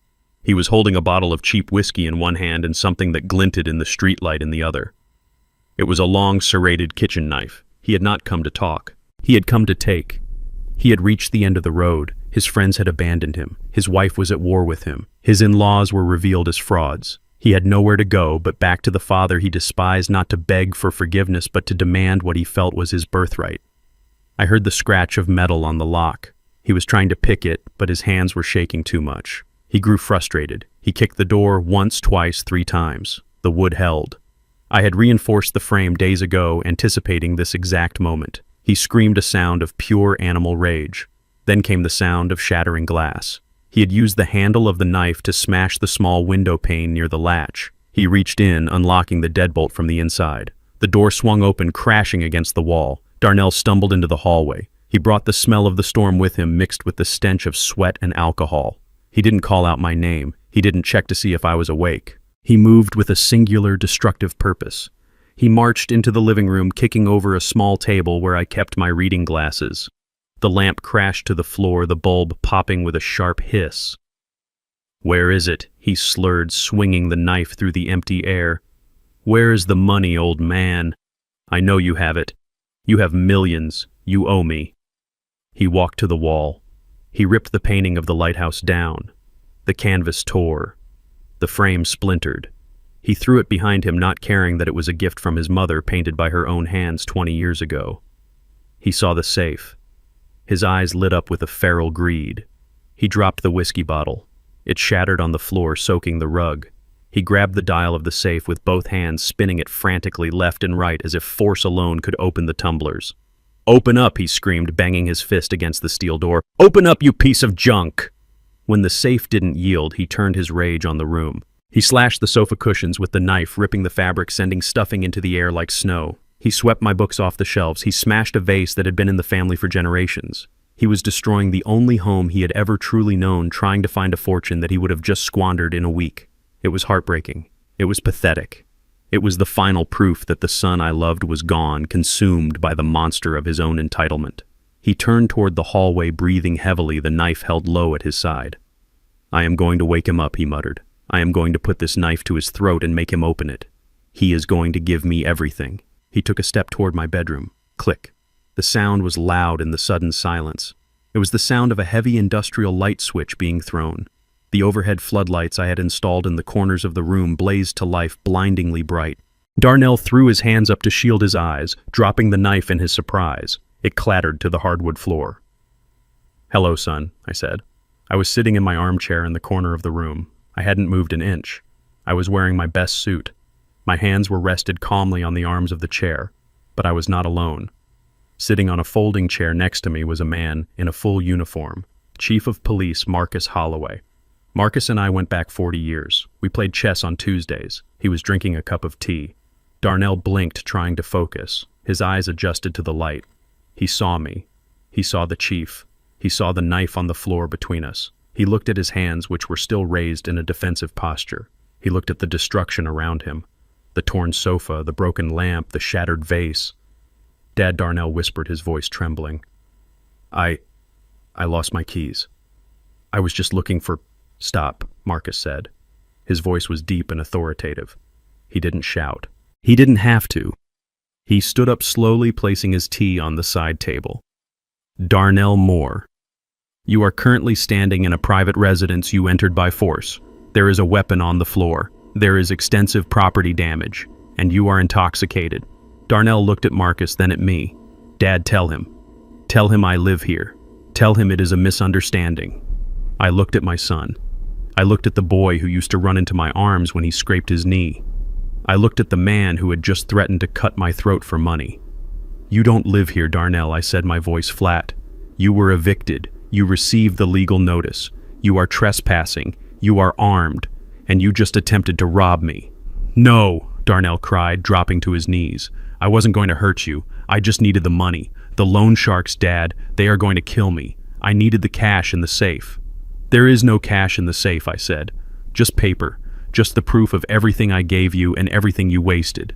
Marcus walked over to Darnell. He pulled a pair of handcuffs from his belt. The metal clicked as he snapped them onto Darnell's wrists. "Darnell Moore, you are under arrest for breaking and entering assault with a deadly weapon and attempted robbery," Marcus recited. "You have the right to remain silent." Darnell began to sob. It was an ugly sound, a mixture of fear and self-pity. "Dad, please. Don't let them take me. I am your son." I stood up.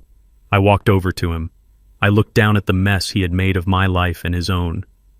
"I waited for you, Darnell," I said quietly. "I sat here in the dark and I prayed you wouldn't come. I prayed you would go to a shelter or call a friend or just sleep in your car. I prayed you would hit rock bottom and start to climb, but you didn't. You came here to take. You came here to hurt. You made your choice." I nodded to Marcus. "Take him." Marcus hauled Darnell to his feet. They walked toward the door, past the broken glass and the ruined painting. Darnell looked back at me one last time, his eyes wide with terror. "Dad," he screamed as Marcus pushed him out into the rain. "Dad, help me." I watched the door close. I heard the siren of the patrol car waiting outside. I was alone again in my bright, ruined apartment. I walked over to the painting of the lighthouse. I picked it up and tried to smooth the torn canvas. My hands were shaking now, not from fear but from the terrible grief of doing what had to be done. I had caught the thief. I had stopped the threat, but the victory tasted like ashes in my mouth. The county detention center was a concrete box designed to strip a man of his humanity, and it was doing a thorough job on my son. The air inside tasted of stale bologna and industrial disinfectant, a smell that stuck to the back of your throat and refused to leave. I sat in a small interrogation room, the metal table bolted to the floor, cold under my fingertips. I was not there as a visitor. I was there as the victim of the crime. Chief Marcus had arranged for 10 minutes of private time before Darnell was transferred to the general population. I wore my Sunday suit, the same one I had worn on Christmas when he kicked me out. I wanted him to see exactly who he had thrown away. The heavy steel door buzzed and clanked open. A guard stepped in, leading a man in a bright orange jumpsuit. His wrists were shackled to his waist and his ankles were chained together, forcing him to shuffle in small, humiliating steps. It took me a moment to recognize him. The Darnell who had stood on his porch swirling scotch and looking down on me was gone. In his place was a terrified boy with hollow eyes and skin the color of ash. He hadn't showered. His hair was matted. He smelled of fear and unwashed bodies. The guard pushed him into the chair opposite me and locked the door, leaving us alone in the humming silence of the room. Darnell did not look at me. He stared at his hands resting on the metal table, picking at a loose thread on his sleeve. He was shaking. The chains rattled softly, a constant reminder of how far he had fallen. "Hello, Darnell," I said. My voice was not loud. It did not echo. It just filled the space between us. He looked up then. His eyes were red and swollen. When he saw me, he didn't show anger or defiance. He collapsed. It wasn't a physical collapse, but a spiritual one. His shoulders slumped and his face crumpled into a mask of absolute misery. "Dad," he choked out. "Dad, you have to get me out of here. It is a nightmare. There are animals in there, Dad. I haven't slept. I haven't eaten. Please, I will do anything. Just pay the bail. I know you have the money." I leaned back in my chair watching him. I remembered him as a toddler crying because he dropped his ice cream. I had bought him another one then. I had fixed it. But I could not fix this. I could not buy another ice cream cone to replace the integrity he had thrown away. "I am not here to bail you out, Darnell," I said. "The robbery charge is a felony. The assault with a deadly weapon is a felony.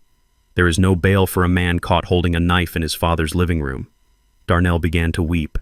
It was a wet, ugly sound. He slid out of his chair. The chains pulled tight, but he managed to get to his knees on the dirty linoleum floor. He pressed his forehead against the edge of the table right near my hand. "I am sorry," he sobbed. "I am so sorry, Dad. I didn't mean it. I was drunk. I was scared. I wasn't going to hurt you. I swear. I just needed help. Stand up," I commanded. He didn't move. He stayed on his knees, groveling. "It wasn't my fault," he whispered into the metal. "It was them. It was Tiffany.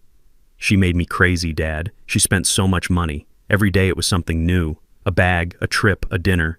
She said if I didn't provide, she would leave me. She said I wasn't a real man if I couldn't buy her the world. I was just trying to keep her happy."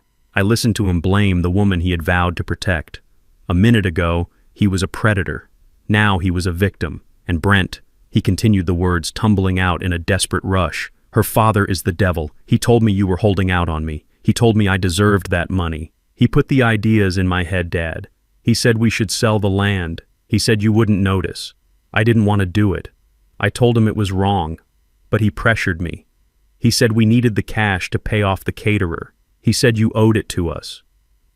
I felt a surge of disgust so potent it tasted like bile.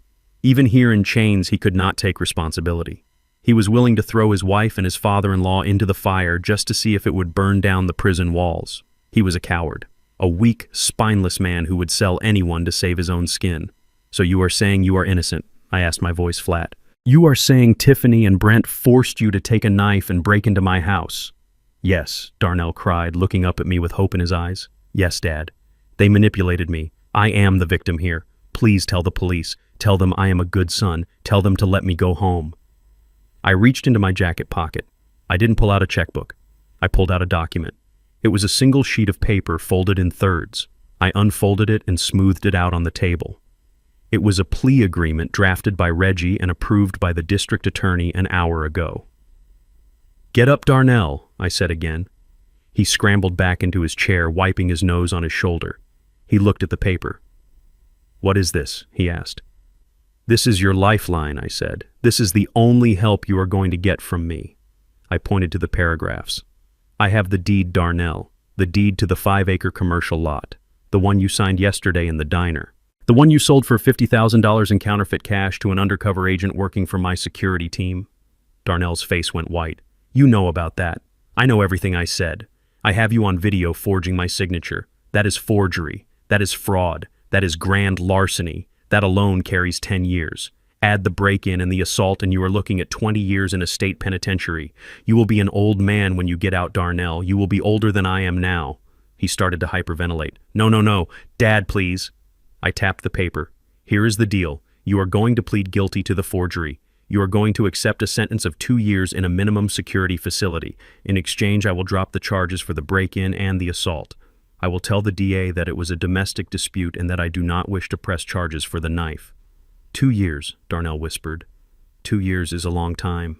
It is a gift, I snapped. "It is mercy you do not deserve. But there is a condition." I pushed a pen toward him. "You are going to testify against Brent Miller. You are going to tell the police exactly how he helped you plan the sale. You are going to tell them how he encouraged the forgery. You are going to give them dates, times, and conversations. You are going to hand him over on a silver platter." Darnell looked at the pen. He looked at me. He looked at the door leading to the cells. He realized his options were zero. He could protect the father-in-law who had called him a worm, or he could save himself 18 years of his life. He didn't hesitate. He didn't ask about Tiffany. He didn't ask about loyalty. He grabbed the pen with shaking hands. "I will do it," he said, his voice thick with relief and malice. "I will tell them everything. Brent is going to rot. He pushed me to do it. It was all his idea. He signed his name." The scratch of the pen on the paper was the sound of a rat chewing through a rope. He pushed the document back to me. "Did I do good, Dad?" he asked, looking for approval. "Did I fix it?" I took the paper and put it back in my pocket. I stood up. I looked down at him one last time. "You did what you always do, Darnell," I said. "You took the easy way out." I knocked on the door. The guard opened it immediately. "We are done here," I said. "Dad, wait," Darnell called out as I walked away. "Will you visit me? Will you put money on my commissary?" I didn't look back. The heavy steel door slammed shut, cutting off his voice. I walked down the long gray hallway, my footsteps echoing on the concrete.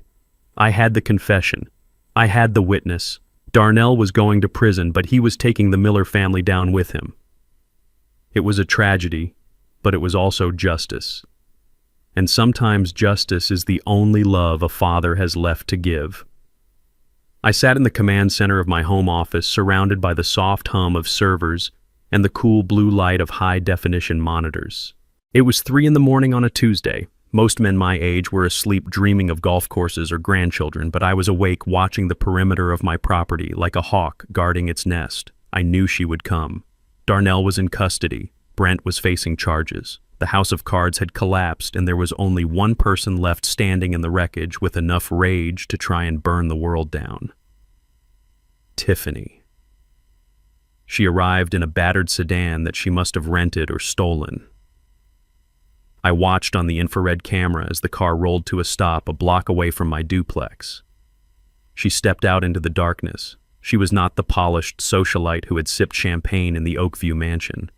She looked like a phantom.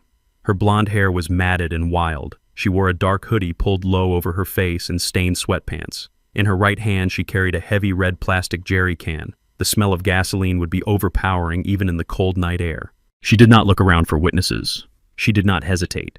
She walked toward my house with the jagged, stilted gait of someone fueled by pure, unadulterated madness. She had lost her husband. She had lost her status. She had lost her future. In her twisted mind, I was the architect of her misery, and fire was the only way to cleanse the slate. She crossed the street and stepped onto my lawn. She stopped for a moment, looking up at the dark windows of the second floor where she assumed I was sleeping. I zoomed in on her face with the camera. Her eyes were wide and glassy. Her lips were moving, muttering a mantra of hate. She unscrewed the cap of the gas can and began to pour. She splashed the liquid over my porch steps, soaking the welcome mat and the wood. She splashed it on the siding. She was reckless, splashing it onto her own shoes and pants. She wanted to burn me alive. She wanted to hear me scream. I did not reach for the phone to call 911. Not yet. I reached for the console on my desk. You see, Tiffany thought she was attacking an old man's house. She did not know she was attacking the fortress of a retired infrastructure engineer who had spent 30 years designing automated suppression systems for chemical plants and high-risk data centers. My home was not just brick and mortar. It was a machine, and I had just armed it. I watched her pull a silver lighter from her pocket. The flame flickered into life, a tiny orange dancer in the dark. She raised her arm ready to throw it onto the gasoline-soaked porch. Now, I whispered. I pressed the activation button. The reaction was instantaneous. This was not a standard sprinkler system that trickled water. This was a military-grade suppression system designed for rapid containment. A series of nozzles hidden in the eaves of the porch and the flower beds exploded into action. They did not spray water. They sprayed a high-expansion chemical foam, a dense white substance used to smother jet fuel fires in hangars. It hit her with the force of a fire hose. The foam expanded on contact, filling the entire porch area in seconds. It knocked the lighter from her hand, extinguishing the flame instantly. It knocked Tiffany off her feet. She screamed, but the sound was muffled by the expanding white mass. The foam was sticky and heavy. It clung to her clothes, her hair, her skin. It filled the space, rising to waist height in a matter of heartbeats. She tried to stand, but she slipped on the slick chemical sludge. She tried to run, but the foam was like quicksand, weighing her down, disorienting her. She flailed her arms, looking like a drowning swimmer in a sea of marshmallows. I activated the second phase of the defense, the floodlights. 6,000 lumens of LED light blasted the front yard, turning the night into a blinding white day. Tiffany covered her eyes, shrieking in terror. She was completely exposed. A figure coated in white slime, smelling of gasoline and failure, trapped in a cage of light and foam. Then the audio system kicked in. I picked up my microphone. My voice was amplified by the external speakers booming over the neighborhood like the voice of God.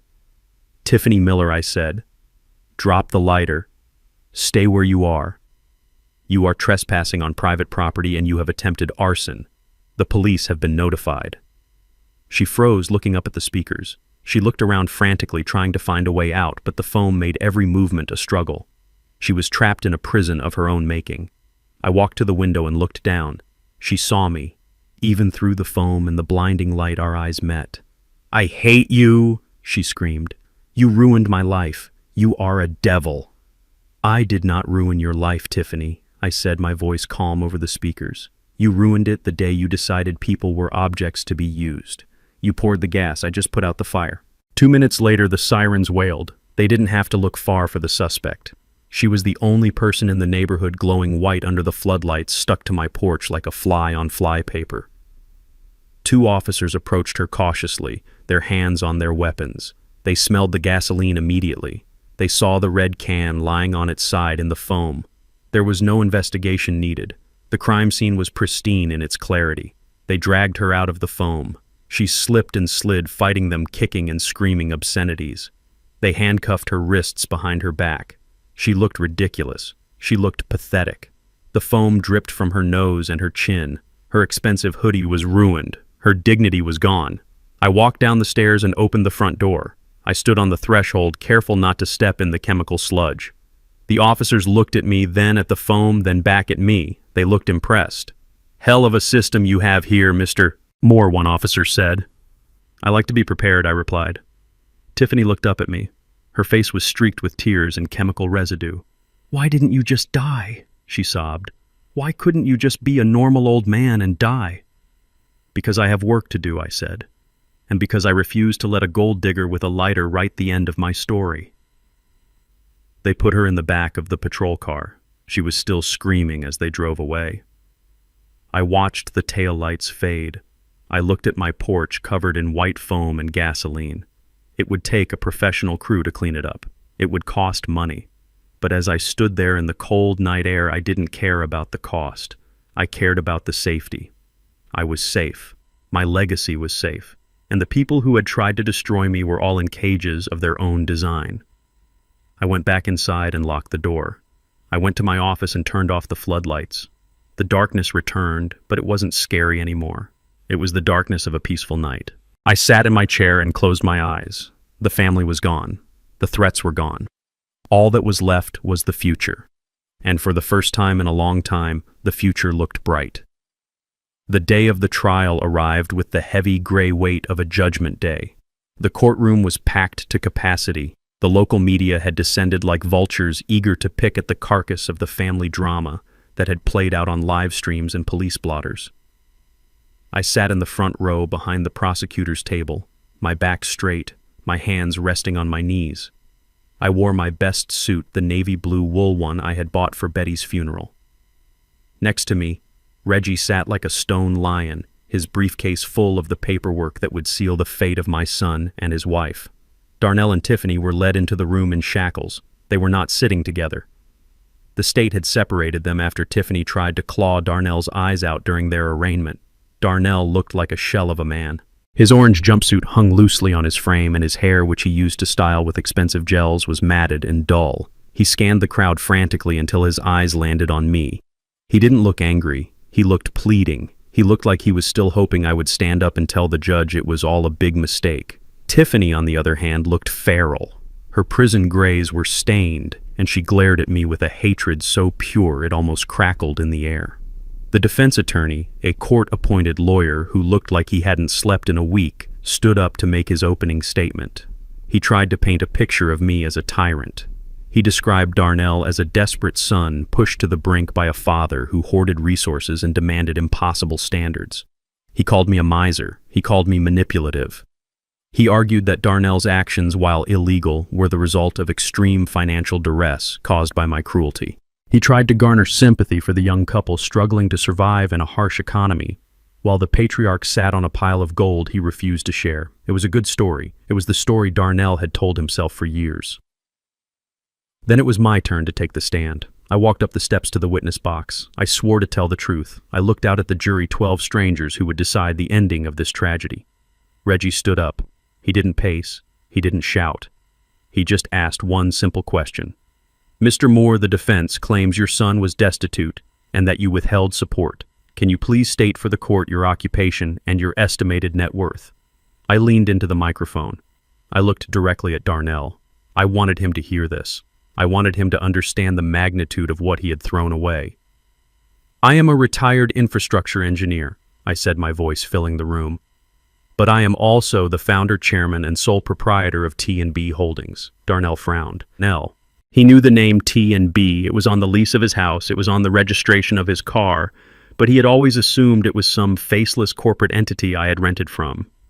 He never put together that T stood for Thaddeus and B stood for Betty. T&B Holdings. I continued owns 12 commercial shopping centers in the tri-state area. It owns the industrial park on the west side. It holds the municipal contracts for the water filtration systems of this city and 3 others.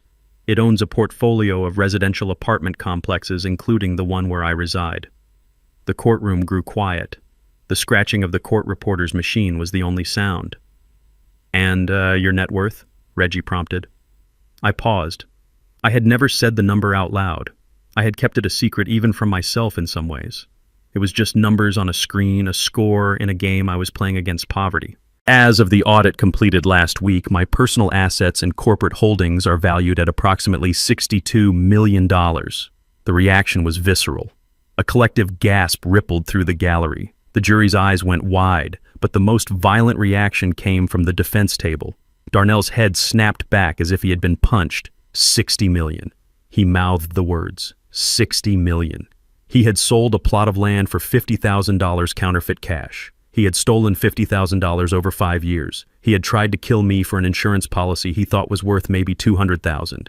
He had been sitting at a table eating crumbs while starving, never realizing he was sitting in a bakery. Tiffany let out a low moan. She slumped in her chair, staring at me with a mixture of horror and greed. She had called me a pauper. She had laughed at my truck. She realized now that I could have bought her entire family tree and turned it into firewood without making a dent in my bank account.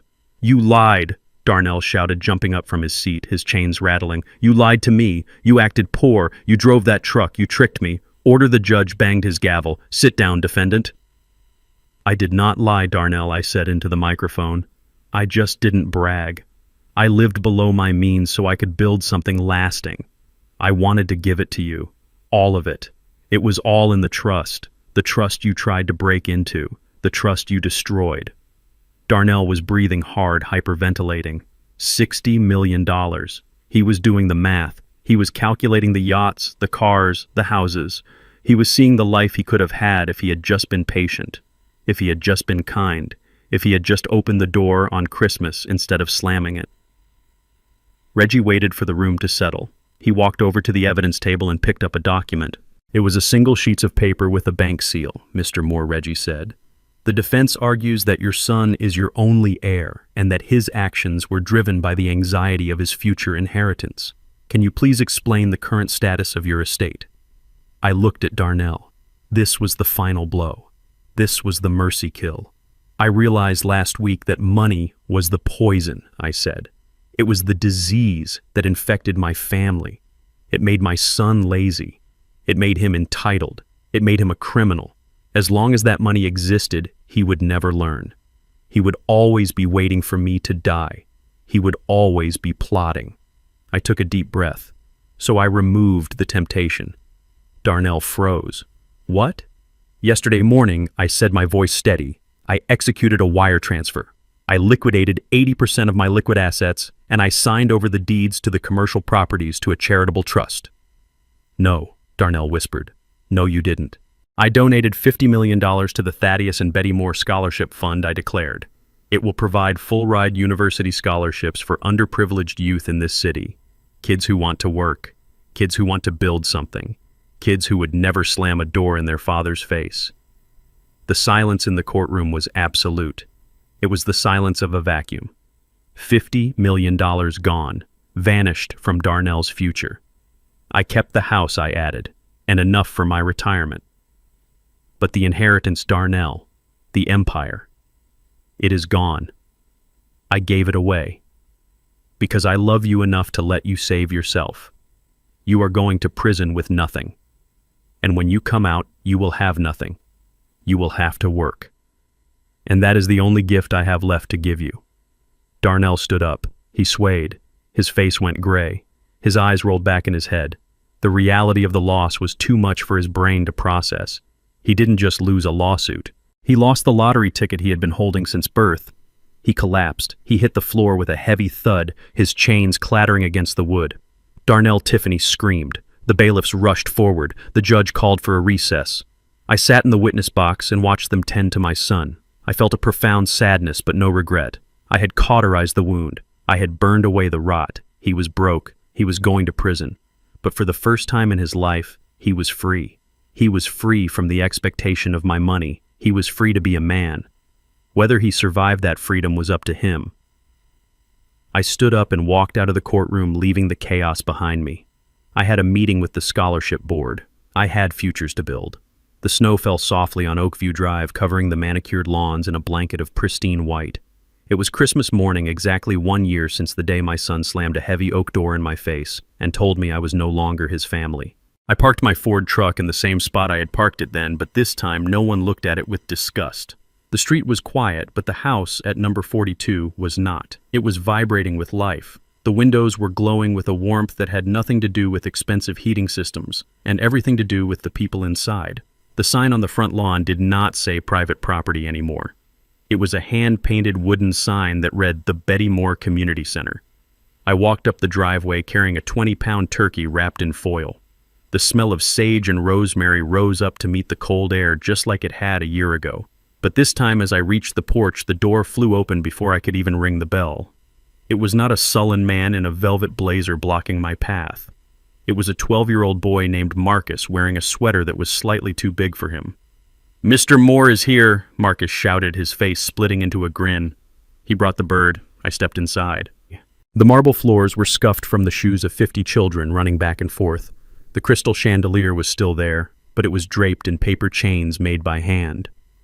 The silence of the mausoleum Darnell had built was gone, replaced by the chaotic, beautiful noise of laughter and music.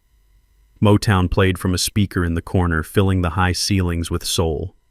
This house, which had been a monument to vanity, was now a sanctuary. I had donated the property to the trust immediately after the trial. It was now a home for scholarship students who had nowhere else to go during the holidays. Kids who came from the same dirt I came from. Kids who knew the value of a roof over their heads. I walked into the dining room. The long mahogany table where Tiffany's parents had sipped their wine was now extended with folding tables to seat 30 people. There were no crystal flutes. There were paper cups and mismatched plates. The food wasn't catered lobster and truffle pasta. It was a potluck of epic proportions.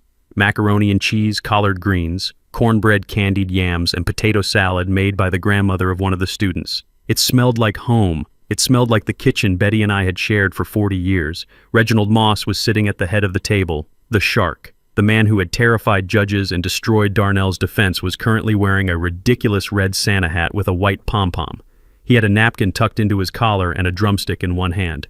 When he saw me, he stood up, wiping grease from his mouth. Thaddeus Reggie boomed his voice, still carrying that courtroom authority, but softened by the holiday spirit. "You are late. We were about to start without you." I set the turkey down in the center of the table. I peeled back the foil. The steam rose up and a collective sigh went through the room. "I am never late, Reggie," I said, smiling. "I just like to make an entrance." Reggie clapped me on the back. The students looked up at me with eyes that held something Darnell had never shown me. Respect. Not fear, not greed, just genuine respect. "Sit down, Mr. Moore," a young woman named Maya said. She was an engineering student at the State University, brilliant and driven, the first in her family to go to college. She pulled out a chair for me, the same chair Darnell used to sit in like a king. I sat down. I looked around the table. These were strangers by blood. I didn't know their ancestors. I hadn't changed their diapers. But as we passed the plates and shared the food, I felt a connection stronger than DNA. We talked about their classes. We talked about their dreams. We talked about concrete and steel and how to build things that last. Reggie told stories about our time in Vietnam, embellishing the details until we were all laughing so hard our sides hurt. He told them about the time I fixed a generator with a chewing gum wrapper and a prayer. He didn't talk about my money. He didn't talk about the $60 million. To these kids, I wasn't a bank account. I was a mentor. I was the man who gave them a chance. "This house," I said, tapping the table, "feels better now. It was too cold before. It had too much space and not enough heart." "It is a good house," Maya said. "It is warm. Thank you, Mr. Moore, for everything." I looked at her and I saw the future. Darnell had wanted to use my legacy to buy status. These kids were using it to buy freedom. That was the difference. After dinner, while the students were clearing the table and arguing playfully about who had to wash the dishes, I stepped away to the living room. A fire was crackling in the large stone fireplace. It was the only light in the room, casting long, dancing shadows on the walls. I walked over to the mantel. There was no stocking for Darnell. There were no photos of Tiffany. The slate had been wiped clean. I reached into the inside pocket of my jacket and pulled out a white envelope. It was stamped with the seal of the State Correctional Facility. It had arrived yesterday. I had debated whether to open it. I had debated whether to bring it here. But I knew I needed to end this chapter where it began. I opened the envelope. The letter was written on lined yellow paper in pencil. Darnell's handwriting was small and cramped, completely different from the flamboyant signature he used to sign checks. "Dad," it read. "I hope you are okay. It is cold in here. I have a job in the laundry. I make 12 cents an hour. It is hard work. My hands hurt. I think about you a lot. I think about the truck. I think about the turkey. I am sorry. I know that word doesn't mean much coming from me, but I am. I lost everything because I didn't know what I had. Merry Christmas." I read it twice. I looked for the anger that used to burn in my gut. I looked for the betrayal, but I couldn't find them. They had faded, leaving behind a quiet, dull ache. I wasn't angry anymore. I was just tired. Darnell was learning the lesson of labor. He was learning that 12 cents earned by sweat is worth more than $100 given by a father. It was a hard lesson, a cruel lesson, but it was the only one that would save him. He was sorry. I believed him. Prison has a way of clarifying a man's perspective, but sorry didn't fix the window he broke. Sorry didn't erase the knife he brought into my home. Sorry didn't change the fact that he had chosen money over me. I looked at the fire. The flames licked at the logs, hungry and bright. "I love you, son," I whispered to the empty room. I love you enough to let you stay where you are. I love you enough to let you become a man, even if you have to do it in a cage. I held the letter over the fire. The paper curled and browned from the heat. Then it caught. The yellow flame consumed the pencil words. It consumed the apology. It consumed the past. I watched it burn until it was nothing but black ash floating up the chimney into the cold winter night. I turned around. Reggie was standing in the doorway watching me. He held 2 glasses of cognac. He didn't ask about the letter. He didn't ask about Darnell. He knew. "To family," Reggie said, handing me a glass. I took it. I looked back toward the dining room where the laughter of 30 young people was filling the air. "To family," I repeated. "The one we build, not the one we are born with." We clinked glasses. The sound was a soft, clear bell in the warm room. I took a sip.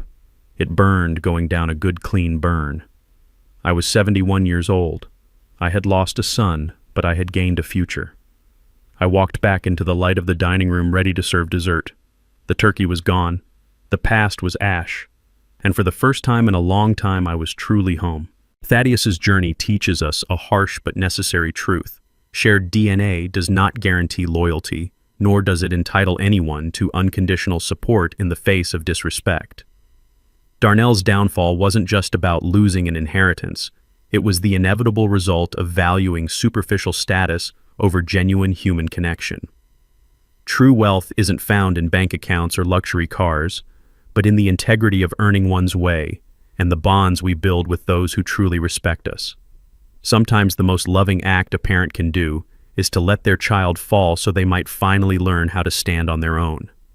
If you believe that true family is built on respect, rather than blood, hit that like button and subscribe for more stories of justice served.